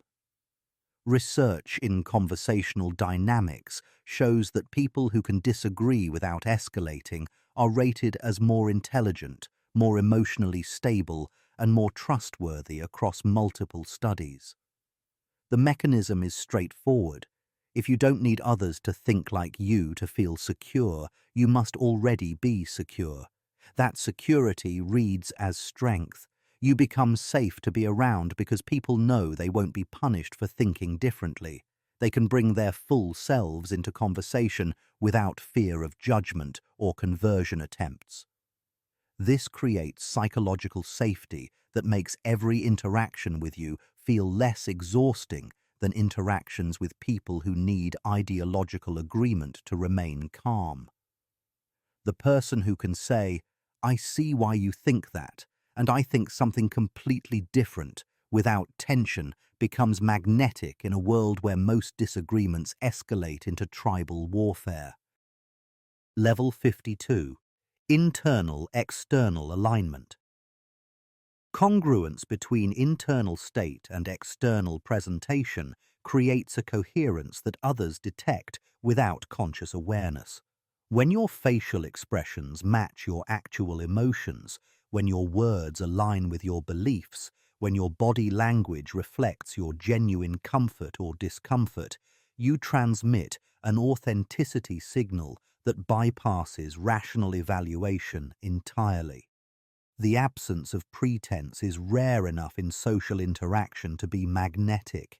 Most people maintain constant small disconnects throughout their day, smiling when irritated, claiming interest when bored, projecting confidence while anxious. Each incongruence creates static that the observer's brain notices even when they can't articulate what feels off.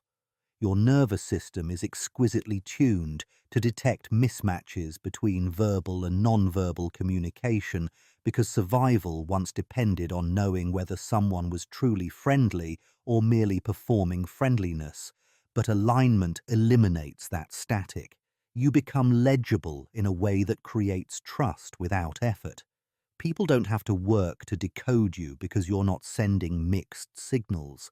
That clarity makes you simultaneously easier to understand and more compelling to be around.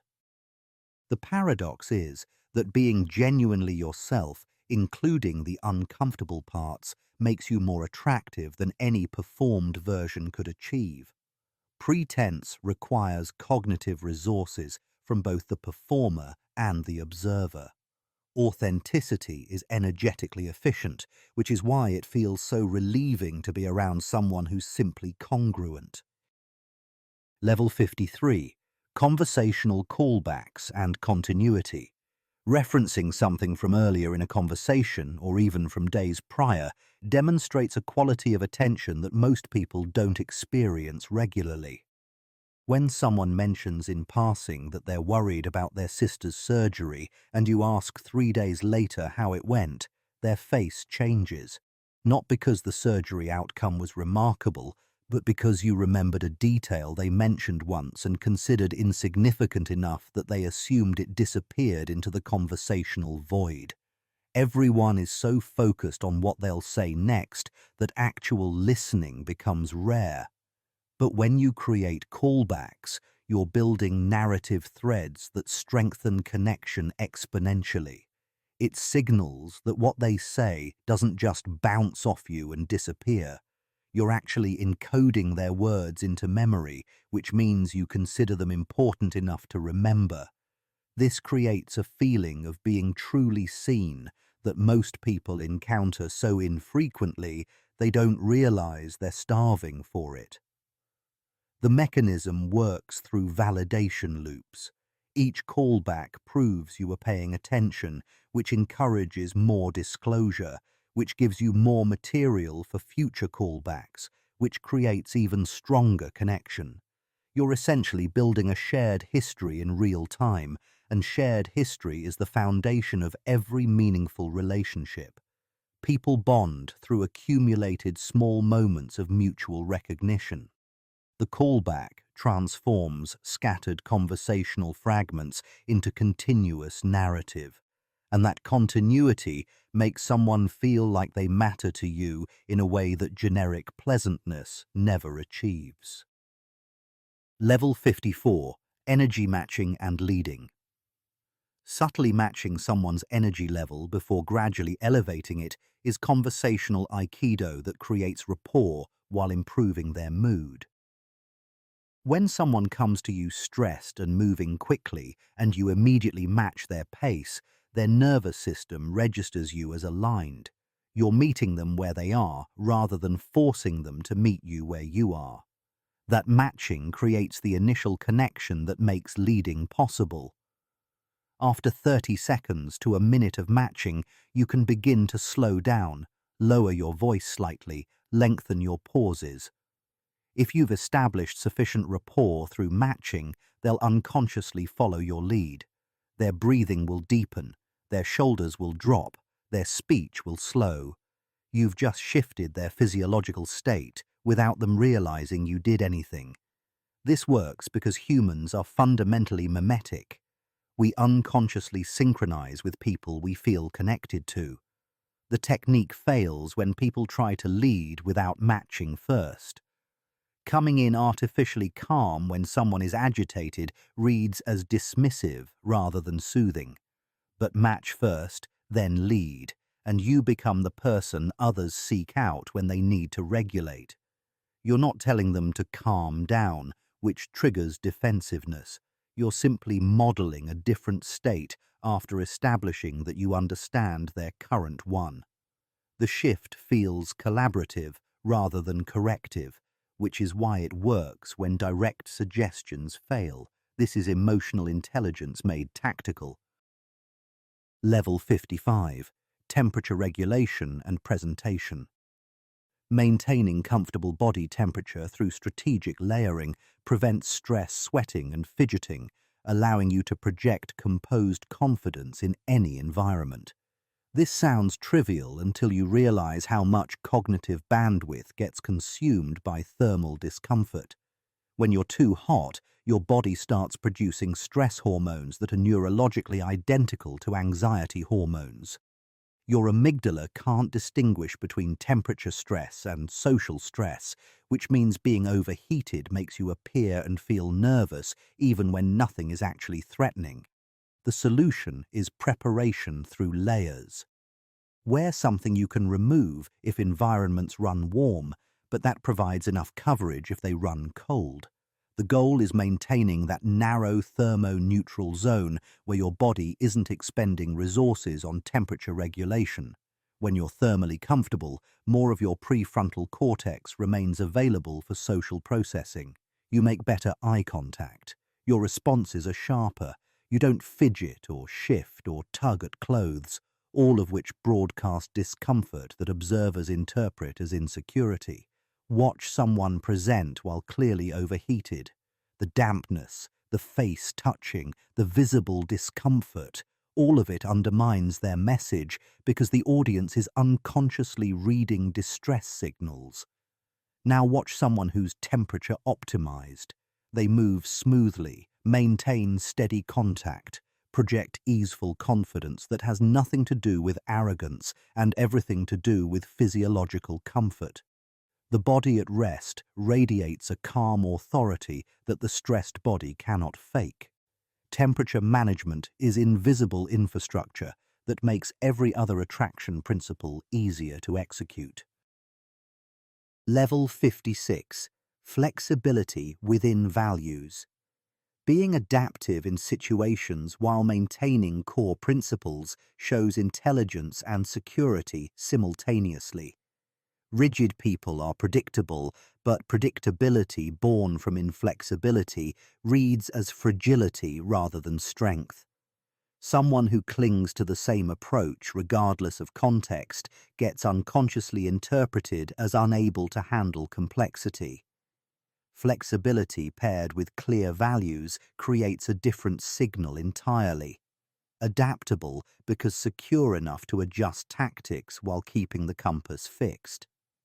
Rigidity activates threat detection in others because inflexible people are harder to collaborate with. Circumstances change and they can't adjust, making them liabilities in dynamic situations.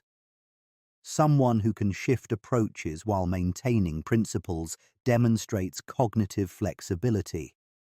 Nuance gets handled, which is increasingly rare in a world rewarding polarization. Everyday moments reveal everything. Refusing to adjust dinner plans when a friend is struggling appears principled to yourself but inflexible to everyone else. Moving the dinner but maintaining your boundary about being home by 10 shows both adaptability and self-respect. Routine doesn't control you. Others don't control you. Magnetic pull emerges because people feel they can rely on you without feeling restricted by you. Bending without breaking makes you both strong and accessible. Level 57. Aesthetic appreciation as depth signal. When you notice and articulate beauty in art, nature, or ideas, it signals emotional intelligence and presence that most people lack. Pausing to genuinely appreciate something aesthetically demonstrates you're not just surviving through life on autopilot. Bandwidth exists for appreciation, which means anxiety isn't drowning you and basic functioning isn't overwhelming you. Available attention becomes unconsciously attractive. Beauty requires present moment awareness. afternoon light's specific quality can't be appreciated while mentally rehearsing tomorrow's presentation. Aesthetic appreciation proves you're here, now, which is rare enough to be magnetic. Most people stay trapped in planning and reviewing, moving through the world without actually seeing it. Genuine engagement with beauty and articulating what moves you reveals emotional depth, creating connection. Performance of cultivation doesn't matter here. Name-dropping artists accomplishes nothing. Genuine responsiveness to aesthetic compelling elements matters everything. Noticing how shadow angles change a room's feeling, or articulating why a particular conversational phrase landed perfectly demonstrates sensitivity reading as emotional availability. Capacity to be moved shows through. Paradoxically, makes you more attractive than invulnerability ever could. People want connection with someone capable of genuine response, not someone performing imperviousness to everything around them. Level 58. Calm Vitality Paradox. Radiating calm while maintaining energy creates a rare signature most people never achieve. Extremes dominate the majority. Frantic and high energy exhausts everyone around them. Lethargic and low energy drains the room differently. Calm vitality occupies the sweet spot between these poles, alert and engaged without manic quality, peaceful without sedation.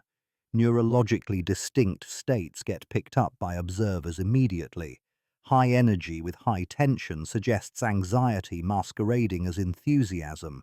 Low energy with low tension suggests depression or resignation. High energy with low tension creates gravitational pull, full presence and engagement while fundamentally at ease. Observers learn your nervous system is regulated, making you safe to be around while also stimulating to interact with. Genuine nervous system regulation required, not performance. Faking calm vitality fails because the body leaks truth through 1,000 microsignals. Cultivating it through practices genuinely regulating your autonomic nervous system makes the effect magnetic. People leave interactions feeling both energized and calmed. No draining through neediness or anxiety, no boring through flatness. Rare middle path occupied, making people want to return to your presence because it offers something they can't find in most interactions.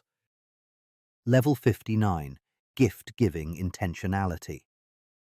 Thoughtful gifts, reflecting deep listening, create disproportionate emotional impact relative to monetary value. Specificity matters far more than cost because specific gifts prove you are paying attention to who someone actually is rather than buying generic placeholders. Something reflecting a detail they mentioned weeks ago, something they didn't even remember telling you, becomes evidence of your attention span and memory. Validation mechanisms drive everything here. Most people feel invisible in their specificity. Categorized broadly, given gifts matching their demographic rather than their actual preferences. Something that could only work for them, requiring you to remember their particular combination of interests and constraints, proves they're not invisible to you. Seeing them clearly enough to select something fitting their actual shape rather than their rough outline. Economic value becomes almost irrelevant. A $15 book perfectly matching someone's niche interest creates more connection than a $100 gift card because the book required knowledge while the gift card required only money. Buying your way out of paying attention doesn't work. Gifts landing deepest come from someone genuinely listening when they talked about that specific thing they're trying to figure out or that particular problem they're navigating. Specificity transforms physical objects into evidence that someone is truly known. Level 60. Layered identity depth. Multiple genuine interests make you multidimensional in ways sustaining relationship freshness over time. Being only one thing lets people categorize you quickly and move on. Containing seemingly unrelated depth turns you into a series of discoveries rather than a single impression. Someone deeply into molecular biology who also restores vintage motorcycles and also studies medieval history creates cognitive interest through unexpected combination. Brains are prediction machines getting bored by predictability. Someone fitting a simple category causes the brain to stop allocating attention because there's nothing new to process. Layered identity breaks prediction patterns. Each new facet you reveal forces recategorization, keeping the brain engaged. Not performing randomness. Genuinely interested in multiple domains, meaning there's always something new to discover even after months or years of interaction. Authenticity of interest becomes crucial here. Collecting shallow hobbies to seem interesting backfires because depth is detectable and shallowness equally obvious. Genuine investment in diverse domains adds dimensionality, making you more interesting over extended time. People can know you for years and still learn new aspects of how you think or what captures your attention. Ongoing revelation prevents staleness, killing attraction in long-term relationships. Remaining perpetually somewhat mysterious, not through calculated withholding, but through genuine complexity taking time to fully encounter. Level 61. Micro-expression literacy. Reading fleeting expressions that flash across faces for 1/25th of a second gives you emotional data most people miss entirely. Paul Ekman's research on facial action coding revealed that genuine emotions leak through involuntary muscle movements before conscious control can mask them. Contempt, disgust, fear, all of them flicker across the face in microseconds before the social mask reasserts itself. Learning to catch these micro-expressions creates seemingly intuitive social intelligence. Most conversations involve people saying one thing while their face briefly reveals another. Someone says they're fine with your decision while their lips compress in barely perceptible anger. Someone claims excitement about plans while their eyebrows flash fear. Missing these signals means navigating social situations blind to half the relevant data. Catching them lets you respond to what people actually feel rather than what they're willing to admit feeling. Practice doesn't require formal training, just slowed down attention to faces during emotionally charged moments. Video playback at reduced speed reveals these flickers clearly. Once you know what to look for, real-time detection becomes possible.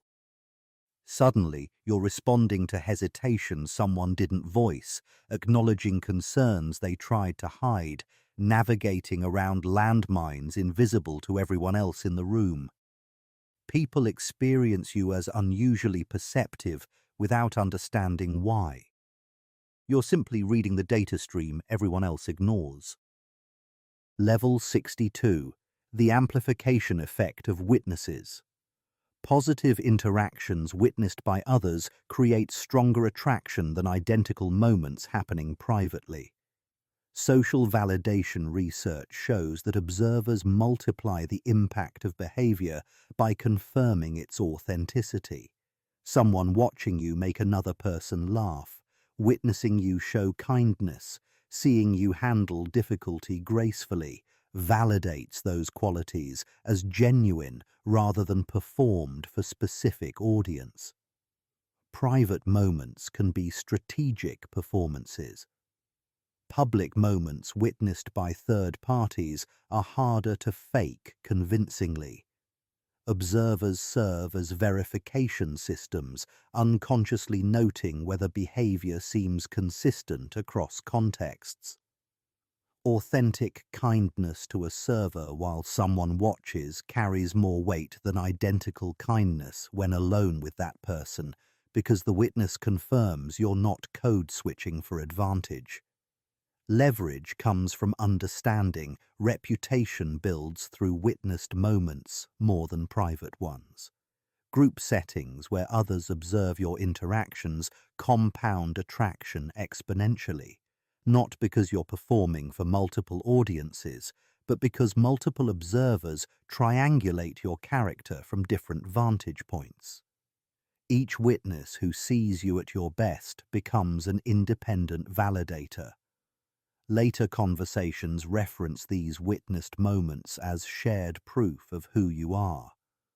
Social proof stops being abstract concept and becomes concrete memory in multiple minds simultaneously. Level 63. Inclusive pronoun priming. Using we, us, and together versus I and you unconsciously primes collaboration before conscious thought processes language. Linguistic priming research demonstrates that pronouns shape perception of relationship between speakers. Saying, "we should figure this out" versus "you should figure this out" creates completely different psychological frames despite referring to identical problem. Brain processes language faster than conscious awareness tracks. Pronouns get interpreted as signals about whether you're treating someone as ally or opponent, insider or outsider, collaborator or separate entity. Inclusive language wraps both parties into shared endeavor before rational mind evaluates whether collaboration makes sense. Opposition language creates adversarial frame just as quickly. Strategic application means auditing your pronoun usage during important conversations. Sales negotiations benefit enormously from "how do we make this work" instead of "what can you offer?" Conflict resolution shifts when framing becomes "what can we both live with" rather than "what are you willing to accept?" Romantic connection deepens through "our future" instead of "my plans and your plans." Pronouns are invisible architecture determining whether people feel included or excluded, partnered or alone. Shifting from separating language to unifying language changes relationship dynamics without changing any actual proposal or idea. Level 64. Open-loop storytelling. Beginning stories or thoughts without immediate completion creates cognitive tension, keeping you in someone's mind. Narrative psychology shows brains have powerful drive for closure. Starting something without finishing it creates what's called the Zeigarnik effect, where incomplete tasks occupy more mental space than completed ones. People literally can't stop thinking about you until the loop gets closed. Conversations usually resolve every thread before moving on. Someone asks about your weekend, you give complete answer, topic closes. But starting a story then getting interrupted, or mentioning you learned something surprising but saying you'll explain later, leaves conversational thread dangling. Their brain flags this as unresolved and keeps circulating back to it. Between interactions, they find themselves wondering how that story ended or what that surprising thing was. Application requires restraint and timing. Overusing the technique makes you seem scattered or manipulative. Used sparingly, it creates genuine curiosity and ongoing connection between meetings. Mention you're working on something interesting, but don't fully explain it. Reference a lesson you learned from a recent experience, then let conversation drift elsewhere before completion. Leave just enough thread exposed that curiosity pulls them back toward you. Their brain does the work of maintaining connection by repeatedly reminding them there's unfinished business between you. Level 65. Social proof accumulation. Being visibly respected by others triggers automatic value assumptions in new observers, even when they don't know why others respect you. Social influence research demonstrates humans take massive cognitive shortcuts by assuming that if multiple people value something, it must be valuable. Instead of independently evaluating you, new observers look at how existing people treat you and adopt similar valuation. Status signaling works through indirect evidence. Direct claims about your importance make people skeptical, but watching three people defer to your opinion, seeing others laugh at your jokes, observing strangers seek your input, all of this bypasses skepticism entirely. Social proof operates beneath conscious evaluation.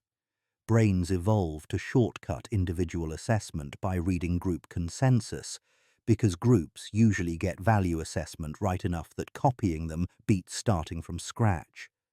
Building this requires patience because social proof accumulates gradually.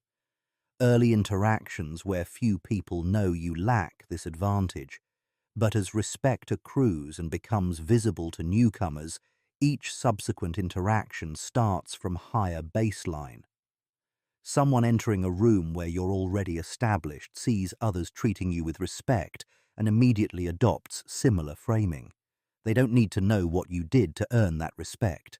Group consensus serves as sufficient evidence. Your job becomes earning genuine respect from initial contacts, then letting that respect become visible signal for later ones. Level 66. Third-party compliment multiplier. Compliments delivered through intermediaries are 3 times more believable than direct praise. Source credibility research shows that when someone tells you, "Sarah said you did amazing work on that project," the praise carries far more weight than Sarah saying it directly to your face. Direct compliments trigger skepticism because people assume you might be flattering them for advantage. Indirect compliments eliminate that suspicion entirely. Intermediaries serve as neutral validators who have no obvious reason to lie. Someone relaying praise gains nothing from exaggerating your qualities, so their report gets processed as objective observation rather than strategic flattery. Your brain can dismiss face-to-face praise as politeness, but praise that traveled through another person required enough conviction that someone bothered to voice it when you weren't even present to benefit from hearing it. Building reputation through third parties means praising people behind their backs, knowing some percentage of compliments will circle back. Genuine positive observations about someone's work, character, or impact will often get relayed. Equally important is creating situations where others might praise you to third parties. Collaborative success, where multiple people witness your contribution, creates natural opportunities for your qualities to get discussed in your absence. Those discussions, when they eventually reach you through the network, carry multiplied impact because they pass through independent verification before arriving. Level 67. Asymmetric insight advantage. Knowing more about someone than they realize creates a truly seen feeling when you naturally reference remembered details. Interpersonal perception research demonstrates that people crave being understood at granular levels, but most relationships operate on surface-level mutual knowledge. Someone remembering not just that you have a sister, but that your sister is studying marine biology in Australia and worried about funding, creates disproportionate emotional impact. Information asymmetry works because most people expect to be forgotten. Conversations happen, details get mentioned, and speakers assume those details evaporated the moment the topic changed. So when you casually reference something specific they said 3 weeks ago, their brain registers surprise, followed by validation. You were paying enough attention that incidental information got encoded rather than discarded. Cultivating this advantage requires actual listening combined with either good memory or note-taking after conversations. Nothing manipulative about recording details people voluntarily shared. Business professionals do this systematically with CRM software. Personal relationships benefit from the same practice executed more subtly. After meaningful conversations, write down specific details revealed. Before next interaction, review notes.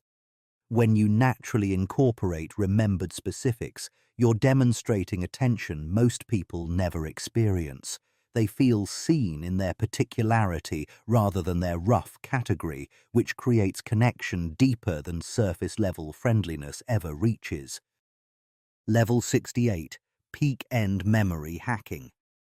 People remember emotional peaks and endings far more than middle portions of experiences.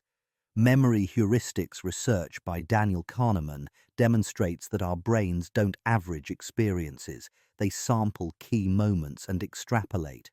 An interaction can be mediocre for 45 minutes, but if it contains one powerful positive moment and ends well, memory codes the entire interaction as positive.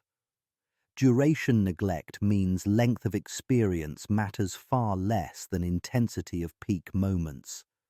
A 3-hour dinner where nothing memorable happens gets mentally filed as forgettable even though it consumed significant time. A 20-minute conversation containing one moment of genuine laughter or insight gets remembered as exceptional. Optimizing for peaks rather than consistent pleasantness creates stronger, lasting impressions. Strategic application means front-loading important interactions with solid openings to establish positive frame, then engineering at least one memorable peak moment, then ending strong rather than letting things fizzle. Peaks can be humor, insight, vulnerability, shared discovery, anything creating emotional spike. Endings require intention, leave people on high note rather than trailing off into logistics. Say something memorable in final moments. Create a callback to the peak. End with warmth that lingers. Their brain will compress the entire interaction into those salient moments, coding you as someone whose presence feels exceptional even if most of the time together was ordinary. Level 69. Transitive Status Transfer. Association with high-status people, places or ideas. Transfers status through proximity alone. Status psychology research shows observers unconsciously attribute qualities of your associates to you, even without evidence that you possess those qualities yourself. Being friends with someone accomplished makes people assume you're also accomplished through some unstated mechanism. Proximity signals matter because humans use cognitive shortcuts to assess status quickly. Determining your actual qualities requires extended observation. Determining who you associate with takes seconds. Brains evolved to make rapid status assessments based on available data, and social context provides immediate data. Someone regularly seen with high performers gets mentally categorized as high performer until proven otherwise. Curating associations strategically doesn't mean abandoning existing friends for status climbing. It means being thoughtful about which associations become publicly visible and which you actively highlight. Mentioning you studied under a notable professor, casually referencing advice from a respected colleague, being photographed at events with accomplished people, all of these create status transfer through documented association. Even ideas carry status. Engaging seriously with prestigious intellectual frameworks transfers some of their legitimacy to you. People judge you partly through the company you keep and the ideas you traffic in. Making those associations visible to new observers gives them high-status data points to incorporate into their initial assessment. Level 70. Commitment Escalation Technique. By starting with small agreements, it builds commitment that makes larger connection steps feel natural. Compliance psychology research demonstrates that each yes makes subsequent yes responses more likely through consistency bias. Humans have deep psychological need to appear consistent with prior behavior. Someone who agreed to a small request experiences internal pressure to agree to related larger requests to maintain self-image as helpful person. Initial commitments don't need to be consequential. Asking someone's opinion about something minor, requesting small favor like holding door, seeking brief advice, all of these create tiny yes patterns. Each small agreement establishes precedent that you're someone they help. As requests gradually escalate, the pattern of helping you becomes part of their self-concept, making refusal psychologically uncomfortable. Escalation must remain gradual and related. Jumping from small favor to massive request breaks the psychological chain. But slowly increasing stakes while maintaining logical connection between requests creates smooth pathway from stranger to trusted connection. Someone who gave you 2 minutes of advice becomes someone who gave you 20 minutes, becomes someone willing to introduce you to contacts, because declining would contradict their established pattern of supporting you. Not manipulation if requests remain reasonable and relationship benefits both parties.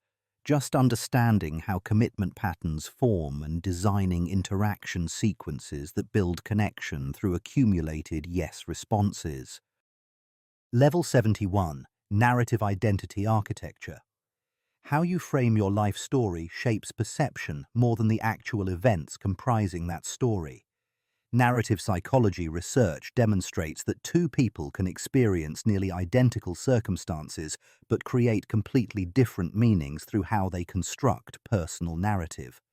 Someone framing their job loss as devastating failure versus unexpected opportunity for growth tells observers fundamentally different things about their psychological makeup and future trajectory.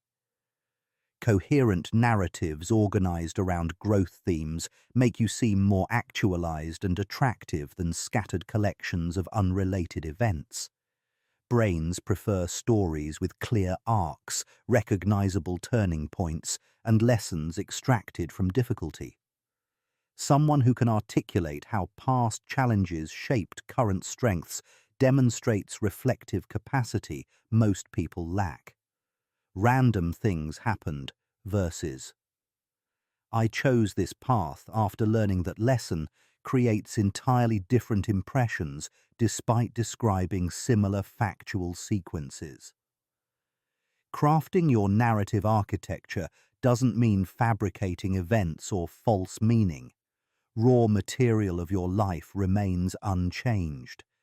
But selecting which events to emphasize, determining how to connect them causally, choosing whether to frame yourself as protagonist actively shaping circumstances or victim buffeted by forces beyond control, these narrative choices reveal who you understand yourself to be. Observers absorb that understanding and treat you accordingly. Someone who narrates their life as meaningful journey toward becoming specific type of person gets perceived as having that intentionality, which makes them magnetic in ways people without coherent self-narrative never achieve. Level 72, Perceptual Contrast Effects. Context shapes perceived value through comparison rather than absolute assessment. Contrast principles research shows that following something negative makes you seem better than you objectively are, while being near something negative elevates you through pure juxtaposition. Someone giving mediocre presentation after terrible one gets rated as good. Same presentation after excellent one gets rated as poor. Your qualities don't change. Only the comparison context changes. Strategic positioning means understanding you're always being evaluated relative to salient alternatives. Job interviews scheduled after weak candidates benefit from contrast boost. Social situations where you're surrounded by people exhibiting unattractive behaviors make your normal behavior seem exceptional. Not about actively sabotaging others, just recognizing that proximity to negative examples enhances your relative standing without requiring you to improve absolutely. Contrast works both directions. Surrounding yourself with exceptionally impressive people can make you seem diminished by comparison unless you bring distinct value they lack. Optimal strategy involves being the standout positive in contexts of mediocrity while avoiding direct comparison to people who outclass you in domains where you're competing for the same evaluative dimension. If everyone is competing on humor, being funniest matters. If you can shift evaluation to different dimension where you excel, contrast stops working against you and starts working for you. Control the context of comparison whenever possible. Level 73. Temporal anchoring. Creating memorable shared moments tied to specific times builds relationship landmarks that strengthen connection over time. Autobiographical memory research demonstrates that relationships get mentally organized around significant shared events rather than generic accumulated hours together. First time you did something together, moment of shared difficulty, specific conversation that shifted understanding, these become temporal anchors structuring relationship memory. Generic pleasant time spent together blurs into undifferentiated positive background. Distinctive moments stand out as reference points.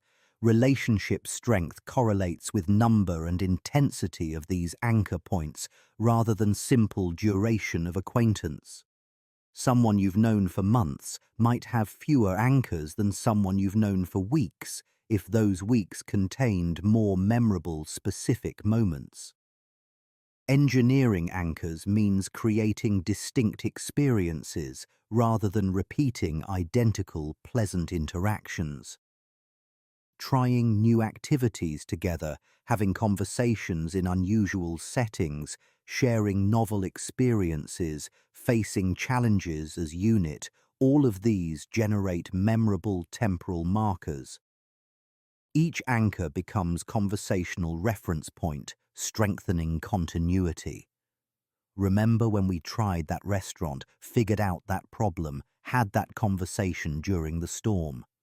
Shared temporal anchors create relationship history that feels substantial even in relatively brief acquaintance. Accumulating these markers strategically accelerates intimacy formation by giving relationship the memory structure usually requiring much longer time frames.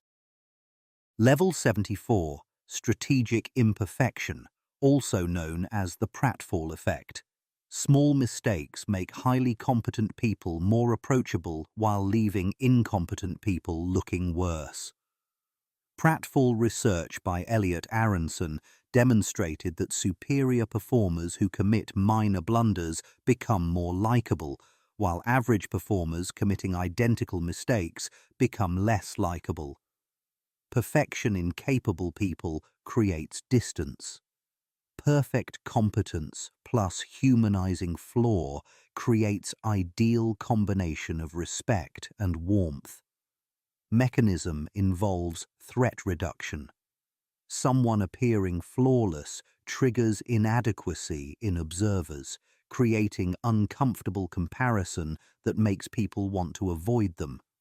Small visible imperfection reduces that threat while maintaining overall competence assessment. You're still clearly capable, but now you're capable and human rather than capable and intimidating. Relatability increases without competence decreasing. Strategic application requires establishing competence first, then allowing minor imperfections to show. Sequence matters enormously. Leading with mistakes before proving capability just looks incompetent. But once you've demonstrated clear skill, admitting you're terrible at remembering names, showing mild awkwardness in specific social situations, acknowledging areas outside your expertise. All of these make you more magnetic rather than less. People can admire your strengths while relating to your weaknesses. Perfect creates distance. Perfectly imperfect creates connection. Just ensure your imperfections remain genuinely minor and don't undermine core value proposition. Small cracks in polished facade work. Structural failures in foundation don't. Level 75. Reciprocity, trigger engineering. Small, unexpected favors create obligation feelings that initiate positive interaction cycles through reciprocity norms. Reciprocity psychology research demonstrates that humans have powerful compulsion to return favors, often with interest. Someone who receives unexpected benefit experiences psychological tension until they reciprocate, which means your small favor often triggers disproportionately large return favor. Key variable is unexpectedness. Favors given in contexts where they're expected don't trigger strong reciprocity because they're perceived as transactional rather than generous. But favors appearing without prompt or request create genuine sense of indebtedness. Holding elevator for someone rushing, sharing useful information without being asked, offering help before someone requests it. These unsolicited positives generate stronger reciprocity pressure than equivalent favors delivered in response to requests. Engineering these triggers means looking for low-cost opportunities to provide unexpected value. Introduction. That could help someone's career costs you nothing but creates significant perceived benefit. Forwarding relevant article you happened across takes seconds but demonstrates you were thinking about their interests. Small gestures that required noticing someone's needs and taking initiative to address them generate reciprocity far exceeding their actual cost to you. Over time, accumulating these small positive obligations creates a web of goodwill and mutual benefit that transforms strangers into allies. Not manipulation if favors are genuine and reciprocity remains voluntary. Just understanding how reciprocity norms function and positioning yourself as consistent source of unexpected positive value. Level 76. Textural variety in environment. Different textures in personal spaces bring out sensory richness that makes your environment more memorable and inviting. Environmental sensory design research shows that spaces engaging multiple tactile dimensions get encoded more deeply in memory than visually interesting but texturally monotonous environments. Soft fabrics, smooth wood, living plants, rough stone, each texture adds sensory data that people associate with you. Most spaces prioritize visual aesthetics while ignoring tactile experience. Furniture looks good but feels neutral. Surfaces are uniformly smooth or uniformly rough. But environments offering textural variety create unconscious sensory engagement. Running fingers along different materials, sitting on varied fabric weights, touching living versus manufactured surfaces, all of this creates richer sensory memory that makes being in your space feel more engaging than generic alternatives. People associate environmental comfort with your presence, even when they can't articulate why your space feels better than others. Sensory richness registers below conscious awareness but shapes emotional response powerfully. Someone leaves your home or office feeling unusually at ease, attributing that comfort to your personality rather than recognizing your space was simply more sensorially engaging. Strategic textural variety means including natural elements, varied fabric weights, temperature differences through materials, surfaces inviting touch rather than purely visual appreciation. Multi-sensory environments create stronger positive associations that transfer to you as the curator of that sensory experience. Level 77. Possessive language bonding. Using appropriate possessive terms creates psychological ownership and connection through linguistic framing alone. Psychological ownership research demonstrates that possessive language like our conversation, your idea, or our project generates feelings of shared investment and belonging. Words shape perception of relationship structure before any actual ownership exists. Possessive framing works by implying collaboration and mutual stake in outcomes. Your idea gives someone ownership they might not have claimed themselves, increasing their investment in developing it further. Our conversation frames exchange as shared creation rather than separate monologues. Your success implies you're invested in their outcomes, creating reciprocal investment in yours. Language constructs relationship reality before facts confirm it. Application requires calibrating possessiveness to relationship stage. Premature possessive language feels presumptuous or boundary violating. Someone you just met doesn't want to hear about our future or our connection. But once rapport exists, possessive language accelerates intimacy by linguistically asserting shared territory. Our inside joke, your brilliant observation, our next adventure, all of these use possessive framing to deepen existing connection.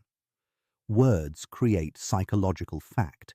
Calling something ours makes it feel shared even before formal sharing occurs.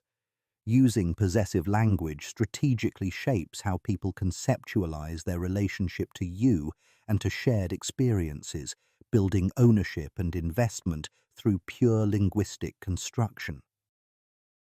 Level 78. Vocal variety and engagement. A different pitch, pace and volume by 20 to 30% throughout conversation keeps attention engaged far better than monotone delivery. Acoustic engagement research shows that vocal variety maintains neural activation while monotone triggers mental drift. Brains evolved to detect changes in auditory environment because changes signal important information. Static sound becomes background noise that consciousness filters out. Someone speaking in consistent tone, rhythm, and volume gets mentally categorized as non-urgent background audio. Attention wanders because there's no acoustic signal that important information is incoming. But varying these dimensions creates micro-surprises that re-engage attention cyclically. Slight pitch rise signals question or emphasis. Pace change indicates transition to different thought. Volume adjustment conveys emotional weight. Each variation reactivates auditory processing that would otherwise habituate to consistent input. Strategic vocal modulation doesn't mean theatrical performance or artificial variation, just natural responsiveness to content where emotionally weighted ideas get slightly more volume, complex thoughts get slightly slower delivery, questions get slight pitch rise, conclusions get pace quickening toward period. Avoiding flatness by letting voice naturally reflect conceptual and emotional dimensions of what you're saying.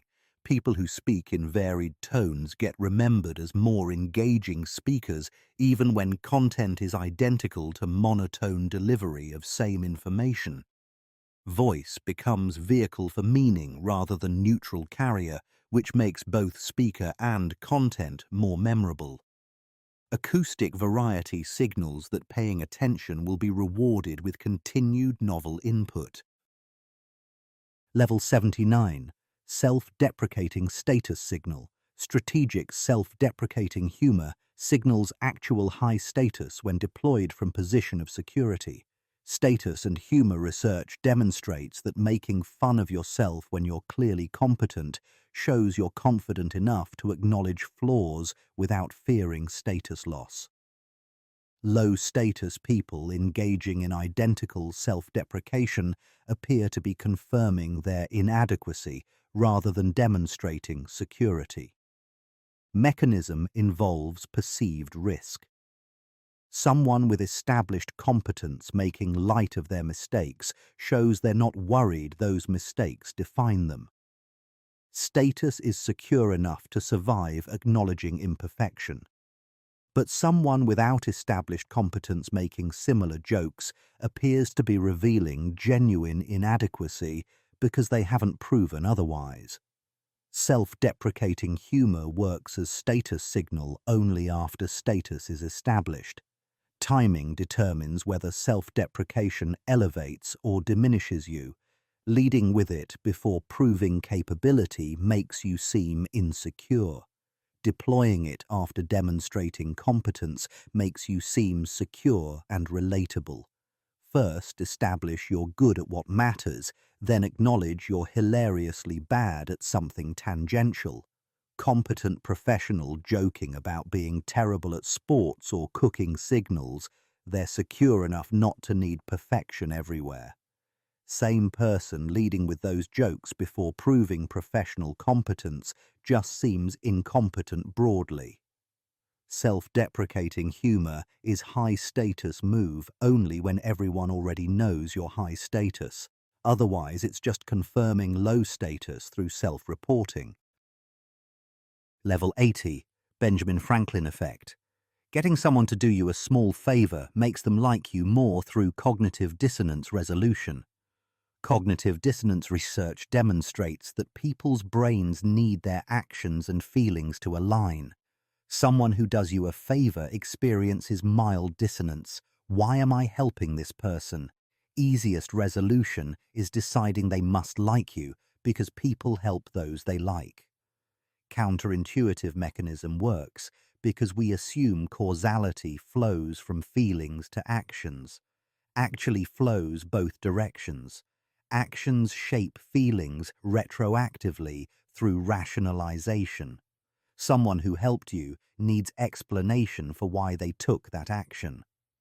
I helped them because I like them resolves the inconsistency. Your brain constructs feeling to justify behavior rather than behavior flowing from pre-existing feeling. Strategic application means asking for small, easy favors rather than offering favors hoping for reciprocity. Conventional wisdom says do favors to make people like you. Franklin discovered the opposite works better. Ask someone to lend you a book, share their expertise briefly, introduce you to someone, any low-cost favor they can easily grant.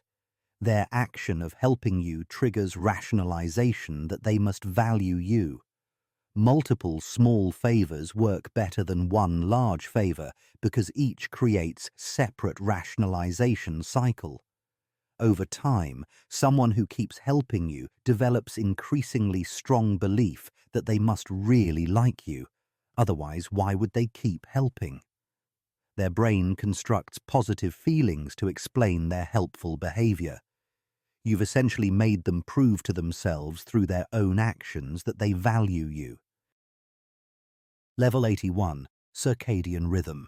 Compatibility. Emerging research suggests people with similar sleep-wake cycles may experience better relationship satisfaction through temporal alignment of peak energy states.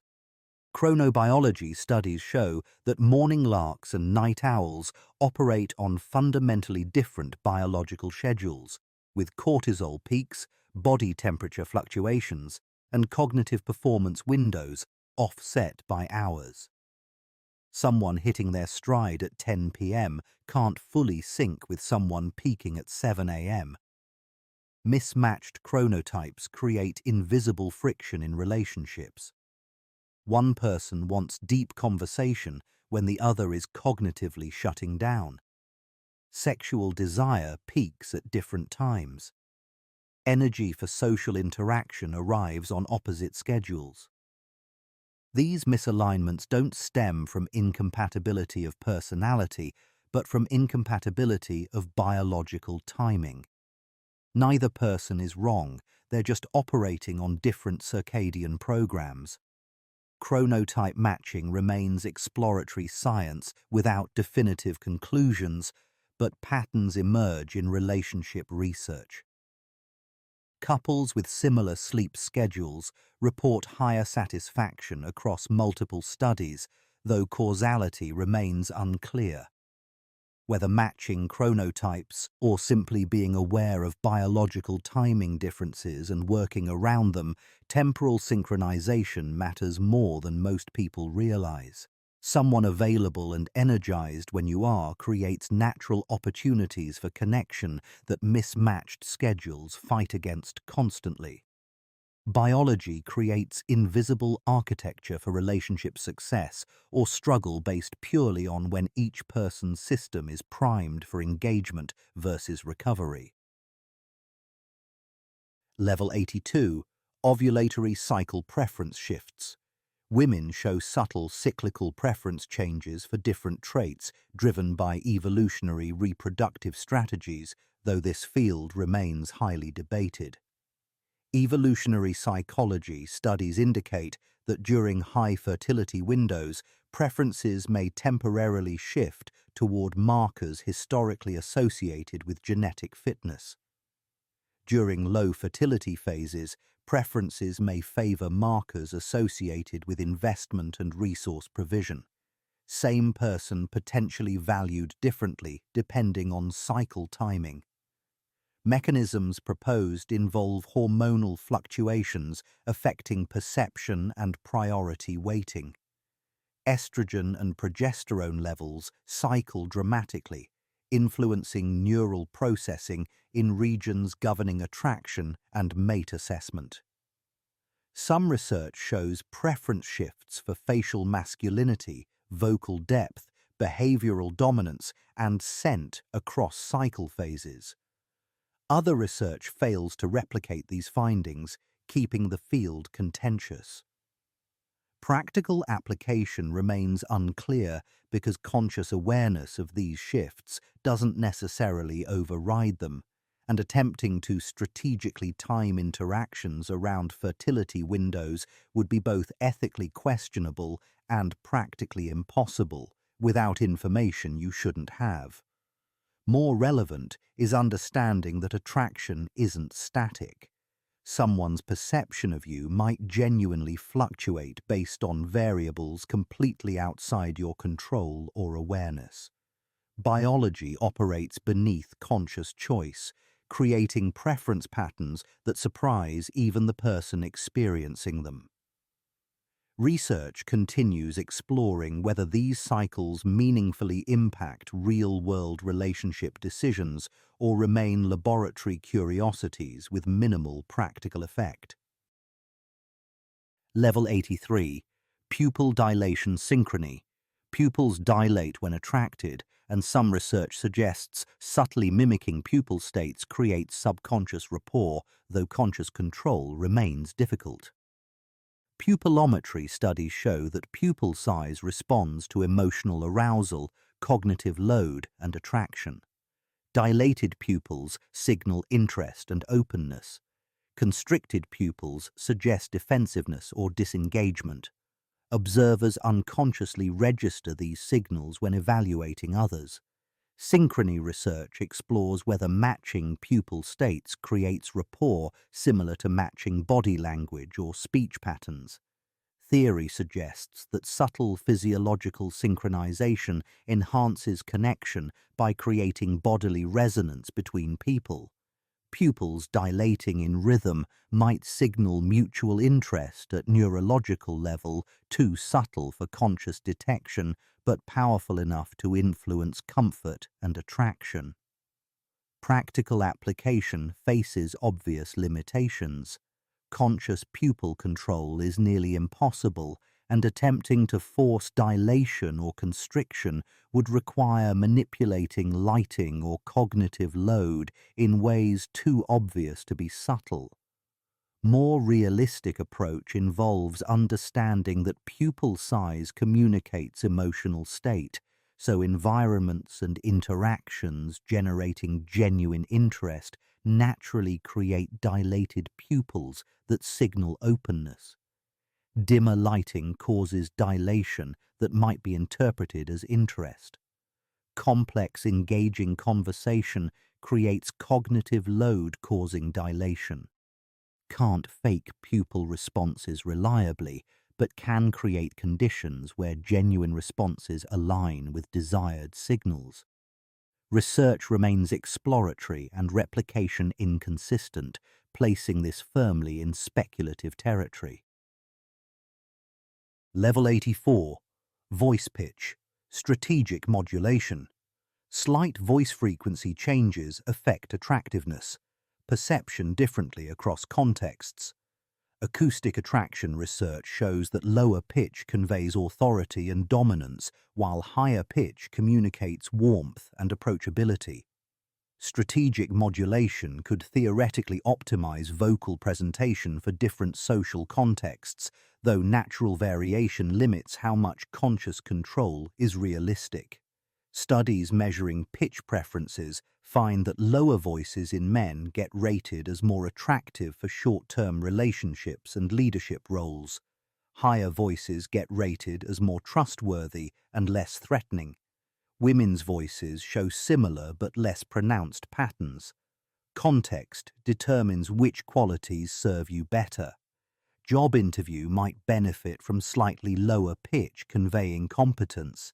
Comforting friend might benefit from slightly higher pitch conveying warmth and safety. Conscious pitch modulation requires practice and risks sounding artificial if overdone.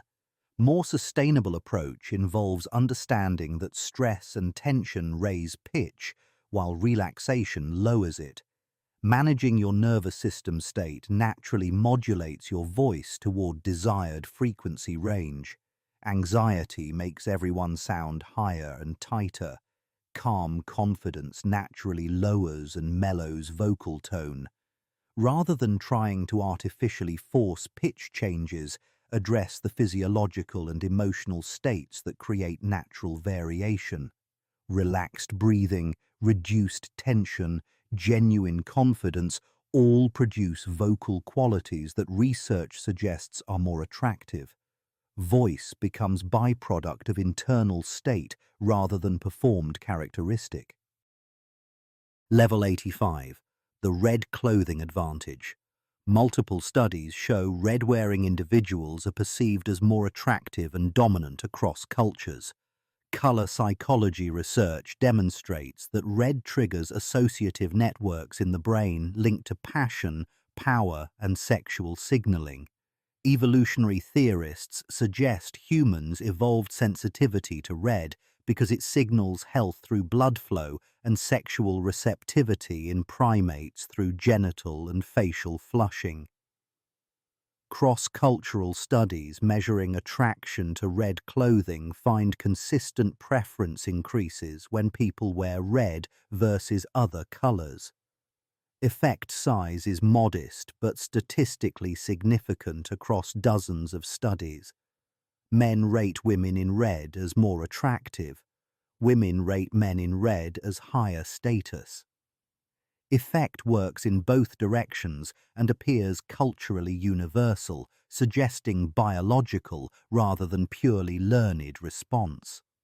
Incorporating red into wardrobe for contexts where attraction or status matters provides subtle advantage. Not guarantee of success, just modest statistical edge. Effect might come from red drawing attention more than other colors, creating salience that gets misattributed as attraction. Or might stem from genuine evolved associations between red and desirable qualities. Mechanism remains debated, but outcome persists across research. Wearing red won't transform your attractiveness, but statistical advantage across populations means small boost in average perception. In competitive social or romantic contexts where every marginal advantage compounds, color choice becomes one more variable optimizable through understanding psychology of perception. Level 86, Electromagnetic Field Sensitivity. Some controversial research suggests humans may unconsciously detect others' electromagnetic fields, particularly heart rhythms, influencing comfort levels in close proximity. Bioelectromagnetic studies show that the heart generates the body's strongest electromagnetic field, extending several feet beyond the physical body. Specialized magnetoreceptors exist in many species for navigation. Whether humans retain functional versions remains hotly contested. Institute of HeartMath research proposes that heart-field interactions occur between people in proximity, with coherent heart rhythms creating comfort and incoherent ones generating unease. Theory suggests that when two people's heart fields intersect, nervous systems may detect and respond to this electromagnetic information below conscious awareness. Someone with regulated heart rhythm variability might create calming effect in others through field interaction alone. Scientific mainstream remains deeply skeptical. Proposed mechanisms lack robust evidence and studies often fail rigorous replication. Magnetoreception in humans hasn't been conclusively demonstrated despite extensive searching.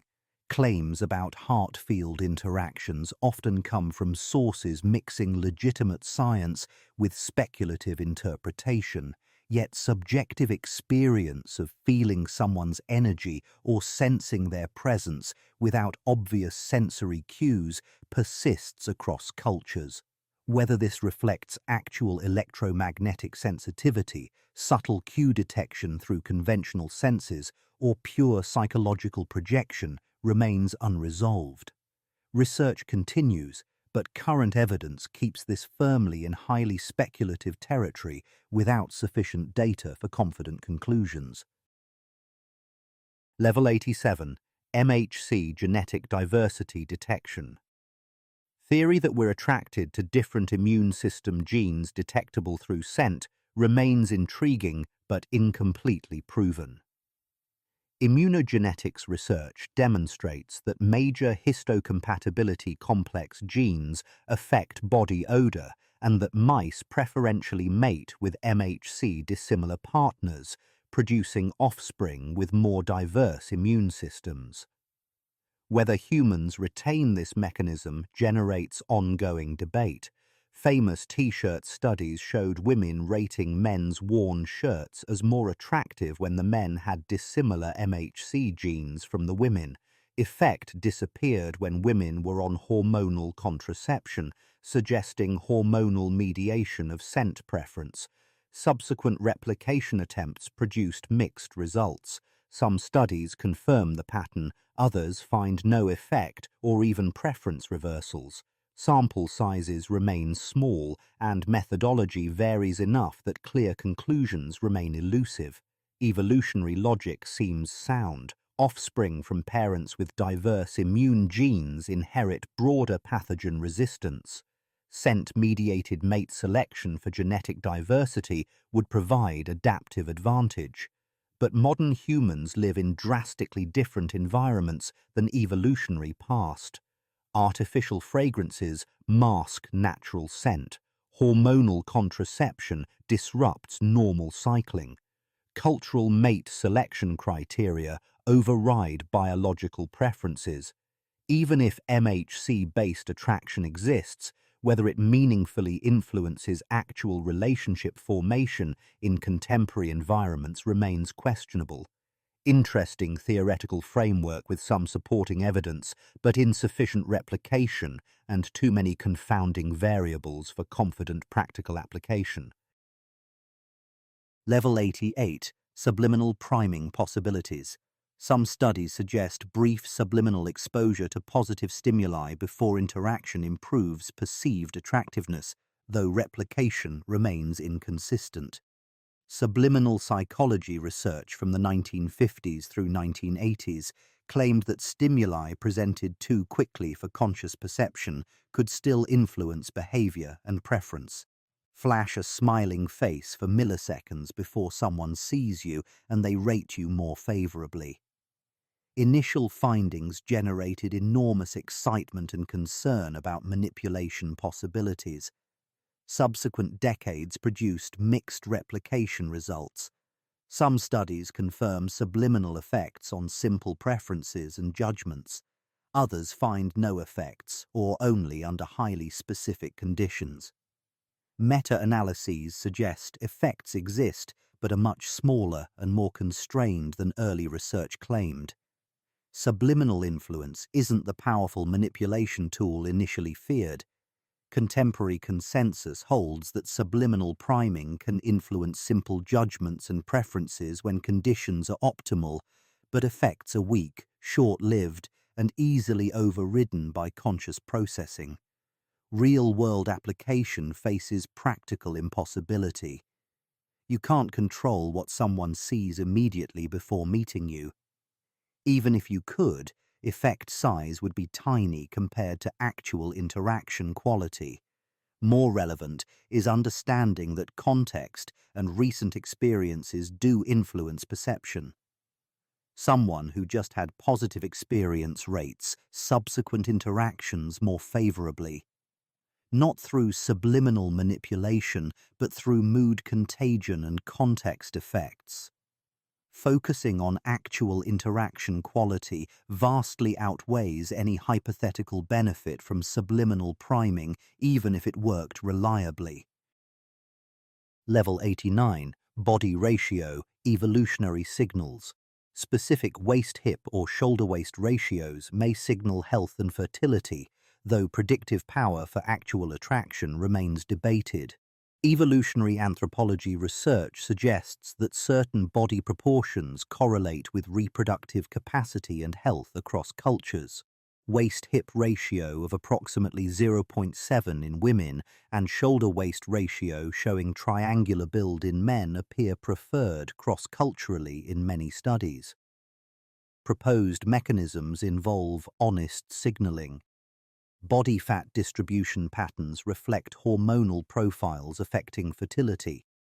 Hip width correlates with childbirth capacity. Shoulder breadth indicates upper body strength relevant to ancestral survival. Ratios provide visual summary of these qualities, allowing rapid assessment of mate quality. Preferences for specific ratios would help ancestors choose partners with better reproductive prospects. Modern reality complicates these evolutionary stories. Actual attraction involves enormous complexity beyond body ratios. Personality, context, individual history, cultural factors all overwhelm any modest preference for specific proportions. Studies measuring ratio preferences often use artificial stimuli like silhouettes where ratio is the only available information. Real interactions provide vastly more data that dominates simple geometric preferences. Additionally, preference studies often show wide individual variation and cultural differences, suggesting learned components alongside any evolved baseline. Body ratios might contribute minor influence to snap judgments, but provide minimal predictive power for relationship formation or satisfaction. Evolutionary logic seems plausible, but translation to meaningful real-world prediction remains weak. Level 90, Digital Emotional Contagion. Emerging research shows emotions transfer through digital communication more than previously thought. Digital psychology studies demonstrate that text tone, emoji usage, response timing, and message length all carry emotional information that affects recipients' mood and perception. Your digital emotional state shapes how others feel about you, even without face-to-face contact.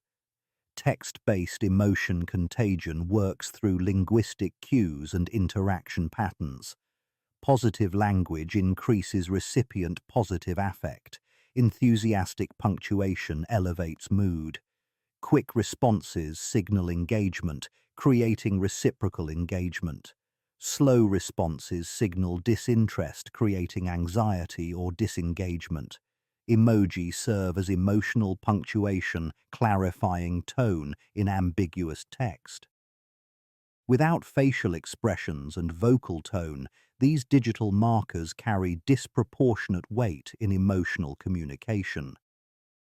Facebook's controversial 2014 study demonstrated large-scale emotional contagion through newsfeed manipulation. Users shown more positive content posted more positive content themselves. Those shown negative content became more negative. Effect sizes were small but statistically significant across hundreds of thousands of users. Digital emotional climate shapes your emotional output, which shapes others' perception of you. Managing your digital emotional presentation means being conscious of tone in written communication. Enthusiasm, warmth, and responsiveness in digital contexts create positive associations just as powerfully as in-person warmth. Digital interactions now comprise substantial portion of relationship maintenance. Treating them as secondary or less important misses that they carry genuine emotional weight shaping how people feel about connecting with you. Level 91. Optimal exposure. Frequency theory. See someone once and they forget you. See them daily and they grow tired of you. Somewhere between these extremes lies an optimal contact frequency that maximizes attraction without triggering satiation. Zionce's mere exposure experiments in the 1960s seem to prove that repeated exposure always increases liking. Faces shown multiple times got rated more favorably than novel ones, with each repetition boosting positive evaluation. Except the curve doesn't climb forever. Later researchers discovered that overexposure reverses the effect entirely. Initial contact builds familiarity and comfort. Continued moderate contact strengthens the connection, but excessive contact breeds contempt through satiation mechanisms. The brain stops finding you novel or rewarding and starts categorizing you as environmental furniture. Interaction quality determines how quickly satiation arrives. High-quality encounters sustain positive evaluation across more exposures. Low-quality ones accelerate the shift from pleasant familiarity to annoying omnipresence. Calculating optimal frequency proves impossible because individual thresholds vary wildly. Some people want daily contact and feel neglected with less. Others feel suffocated by more than weekly interaction. Early relationship stages benefit from consistent but spaced contact, establishing familiarity without overwhelming. Established connections tolerate higher frequency because accumulated history buffers against overexposure. Strategic absence after intensive contact periods resets appreciation by reintroducing scarcity. Constant, unchanging availability creates taken-for-granted feelings. Slight unpredictability in access maintains interest through variable reward scheduling. Neither extreme works. Pure scarcity leaves you forgotten. Pure availability makes you invisible through overexposure. Level 92. Asymmetry as diversity signal. Computer programs can create perfectly symmetrical faces by mirroring one side across the vertical axis.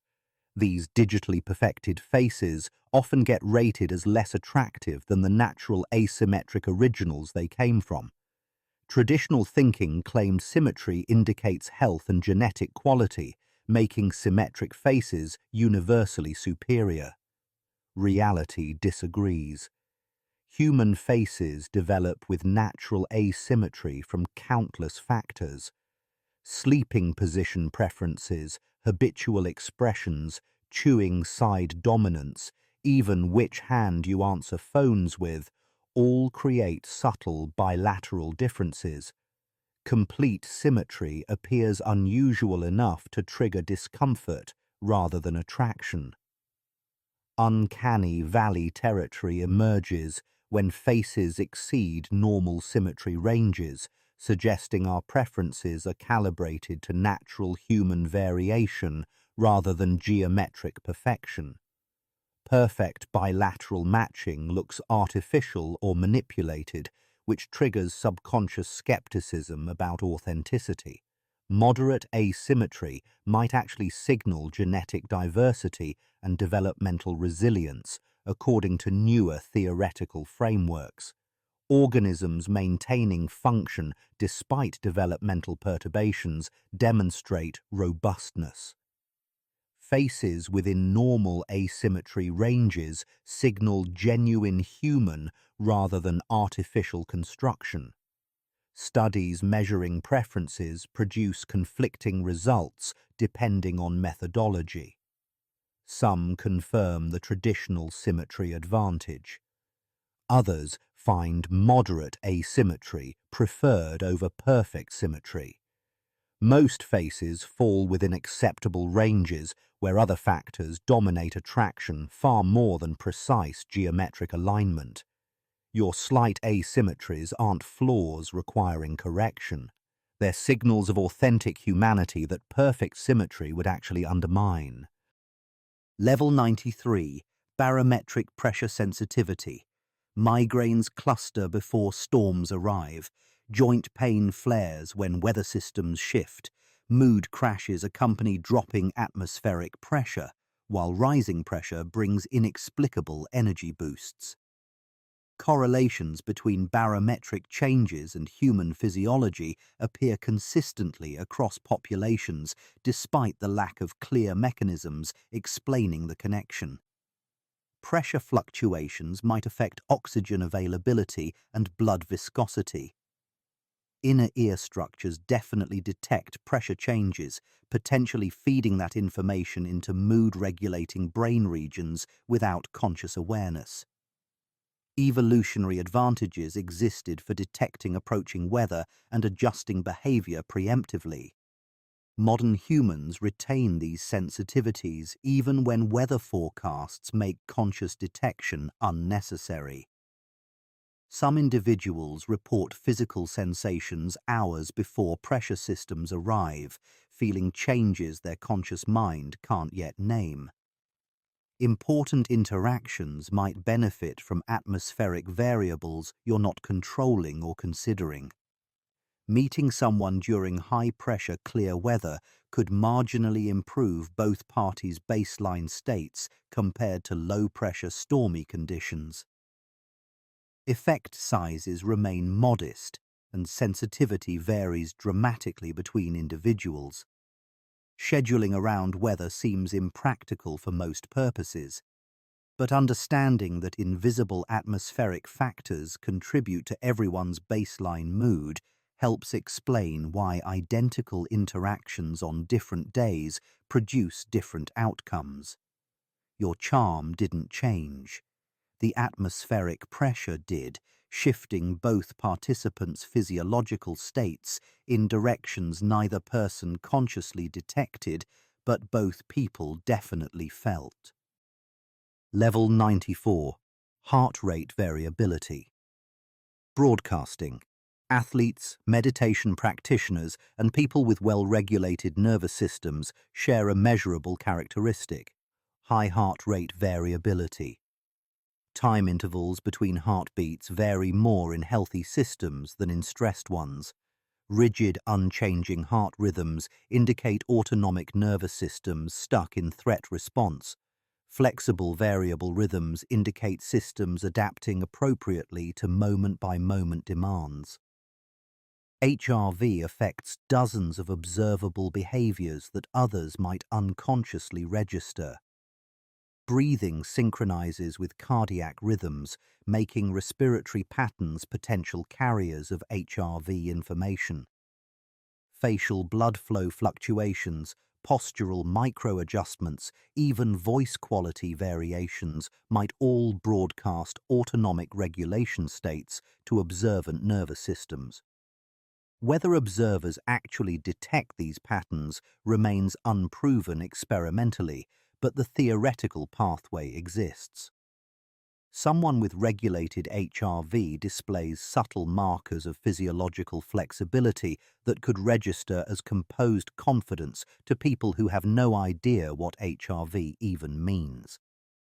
Building actual stress resilience through practices improving HRV creates genuine regulation that probably manifests observably, even if specific detection mechanisms remain unclear.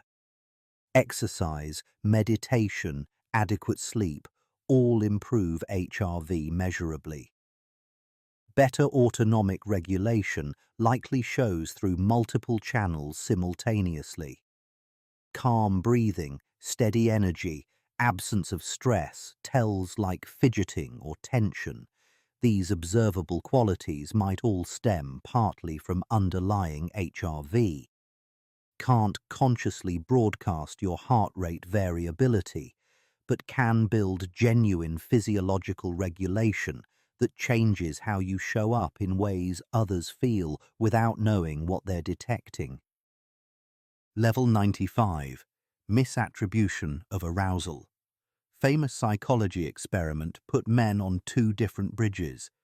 One bridge was scary, swaying suspension bridge high above a canyon. Other was stable, safe, ground-level bridge. Attractive female researcher interviewed men immediately after crossing. Men from the scary bridge rated her as significantly more attractive and were more likely to call her later. Their hearts were racing from fear, but attractive woman provided convenient explanation, so brains labeled the arousal as attraction instead. Physiological arousal is surprisingly non-specific. Racing heart, sweaty palms, increased breathing, these symptoms accompany fear, excitement, exercise, attraction, even caffeine consumption. Shakta Singer two-factor theory proposes that emotion requires both physical arousal and cognitive label explaining that arousal. Ambiguous arousal gets labeled based on available contextual cues. Attractive person nearby when your heart races from any source risks being credited with causing that arousal. First dates at action movies, adventure activities, comedy shows, even cafes serving strong coffee all create baseline arousal that can be misattributed to chemistry. Calm dinner at quiet restaurant lacks arousal to misattribute. Novelty itself produces arousal. Taking someone somewhere they've never been creates excited arousal their brain might attribute to your presence rather than the location.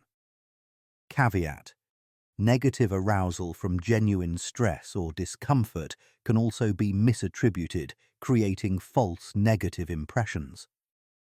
Moderate positive arousal from excitement or novelty works better than extreme arousal from actual threat. Context shapes chemistry through physiological backchannels that conscious minds never recognize operating. Level 96. Temporal perception engineering. Hours vanish in certain conversations while minutes drag endlessly in others. Time perception isn't objective measurement, but psychological construction that memory distorts retroactively. Csikszentmihalyi's flow research demonstrates that engaging experiences make time feel fast during the experience, but create rich, detailed memories, making the period feel substantial in retrospect. Boring experiences drag during, but leave thin memories that retrospectively feel brief. Creating interactions where time flies signals engagement and compatibility. Brains track time partly through event density. More memorable moments equals perception of longer duration in memory. Conversation packed with laughter Insight, emotional shifts, and novel ideas compresses subjectively during the experience because attention stays fully engaged. But memory codes it as substantial because so much happened. Contrast with pleasant but uneventful time together that feels appropriately paced during but vanishes from memory as undifferentiated pleasantness. Strategic temporal engineering means varying pace intentionally. Intense, engaged periods where time disappears create that "we talked for hours and it felt like minutes" phenomenon signaling chemistry, but also including slower, deliberate moments, pauses for genuine reflection, spaces where time stretches and deepens. These create perception of depth and intimacy. Relationships need both. Rushed intensity without spaciousness feels frantic. Constant slowness without intensity feels boring. Alternating between time disappearing through engagement and time expanding through intentional presence creates richest experience. People remember both the excitement of time flying and the intimacy of time slowing. Different temporal textures combine into perception that being with you creates exceptional experience of time itself. Level 97. The 70-30 similarity rule. Complete similarity between partners predicts relationship boredom according to some relationship mathematics research. Complete difference predicts conflict and incomprehension. Somewhere around 70% similarity with 30% complementary differences might optimize attraction and sustainability, though exact ratios vary individually and remain hotly debated among researchers. Substantial overlap in values, interests, and personality provides foundation for understanding and compatibility. Shared worldview means less explaining and translating required, but total similarity eliminates novelty and growth opportunities. Nothing new to learn from someone identical to you. Complementary differences in the 30% range create intrigue and expansion without overwhelming the foundation. Someone who shares your core values but approaches problems differently offers both comfort and growth. Determining optimal similarity ratios proves practically impossible because measuring similarity across multiple dimensions defies simple calculation. But general principle applies. Seek substantial common ground with notable differences. All similarity risks stagnation. All difference risks perpetual misunderstanding. Most successful relationships show strong value alignment, moderate personality similarity, and complementary skill sets or interests. You both care about same fundamental things, but bring different strengths and perspectives to shared goals. Mathematical precision doesn't matter. Understanding that some similarity creates connection, while some difference maintains interest guides better relationship choices than seeking either perfect matching or exciting incompatibility. Level 98. Epigenetic lifestyle expression. Identical twins with identical DNA age differently based on lifestyle choices. Smoking, stress, diet, exercise, all these factors affect which genes get expressed without changing the underlying genetic code. Epigenetics studies how environmental factors influence gene activity, potentially affecting traits traditionally considered fixed at birth. Lifestyle choices might influence attraction markers like scent, aging rate, skin quality, even pheromone production through epigenetic mechanisms. Exercise upregulates genes associated with efficient metabolism and stress resilience. Chronic stress downregulates genes supporting cellular repair.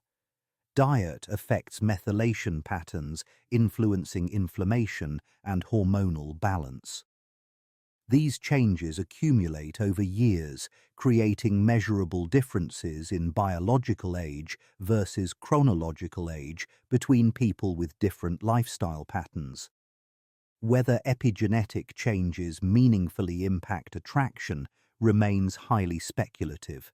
Scent definitely changes with diet and health status. Skin aging definitely reflects cumulative lifestyle impacts. But isolating epigenetic effects from countless other variables proves nearly impossible in human studies. More established is that lifestyle creates real biological changes extending beyond simple appearance. Someone with decade of health-supporting habits has different biology than someone with decade of health-degrading habits, even if they share genetics. Those biological differences manifest in energy levels, cognitive function, mood stability, all of which definitely impact attractiveness. Epigenetics provides mechanism explaining how choices become biology. Whether that biological shift significantly affects attraction markers requires more research, but pathway exists connecting long-term lifestyle patterns to observable characteristics others respond to. Level 99. Quantum observation effects in social dynamics. Quantum physics demonstrates that observation affects observed systems at subatomic levels. Some psychologists theorize that sustained attention might similarly influence the observed in social contexts, where your focused attention potentially affects others' behavior toward you. Controversial borrowing from physics into psychology without clear mechanism linking quantum effects to human-scale interactions. Observer effect in quantum mechanics shows that measuring a particle's position changes its momentum. Active observation fundamentally alters system being observed. Social psychology experiments demonstrate that people behave differently when watched versus unwatched, but through conventional psychological mechanisms like evaluation, apprehension, and social desirability, not quantum effects. Whether quantum-level observation effects scale up to influence interpersonal dynamics remains purely theoretical without supporting evidence. Attention definitely affects social dynamics, but almost certainly through conventional channels. Sustained, focused attention makes people feel noticed and valued, influencing their behavior through emotional and cognitive pathways requiring no quantum mechanics. Someone who feels genuinely seen tends to reveal more, engage more fully, respond more positively. Not because observation collapsed their quantum wave function, but because humans crave recognition and respond to receiving it. Quantum language adds mystique without adding explanatory power. Attention shapes behavior through well-understood psychological processes. Invoking quantum effects explains nothing additional while making simple dynamics sound more mysterious than they are. Social observation effects are real. Quantum mechanisms for those effects remain unsupported speculation. Level 100. Archetypal resonance theory. Jung proposed that certain universal symbols and patterns resonate across human psychology because we share collective unconscious containing archetypal structures. Hero, shadow, anima, animus, wise elder, trickster, these figures appear across cultures and throughout history because they reflect fundamental patterns in human psyche rather than learned cultural content. Archetypal resonance suggests that embodying or invoking these universal patterns creates deep attraction by activating shared psychological heritage. Someone channeling hero archetype during challenge resonates with observers because hero pattern exists latently in everyone's psyche. Wise elder providing guidance, trickster disrupting stagnation, each archetype carries power beyond individual personality because it connects to something universally human. Whether archetypes exist as Jung proposed or simply reflect common human experiences repackaged remains philosophically contested. Cross-cultural similarities in mythology and symbolism suggest either shared archetypes or shared human conditions, producing similar narrative solutions. Practically, understanding archetypal patterns helps explain why certain qualities feel universally compelling. Courage resonates not just individually, but archetypally. Wisdom, playfulness, transformation, these touch something deeper than personal preference. Whether that depth comes from collective unconscious or from universal human experiences matters less than recognizing that some qualities carry weight beyond their surface expression. You're not just being brave, you're embodying bravery archetype that everyone unconsciously recognizes and responds to. Final level brings us full circle from concrete tactics to philosophical territory where attraction touches universal human patterns transcending individual psychology entirely.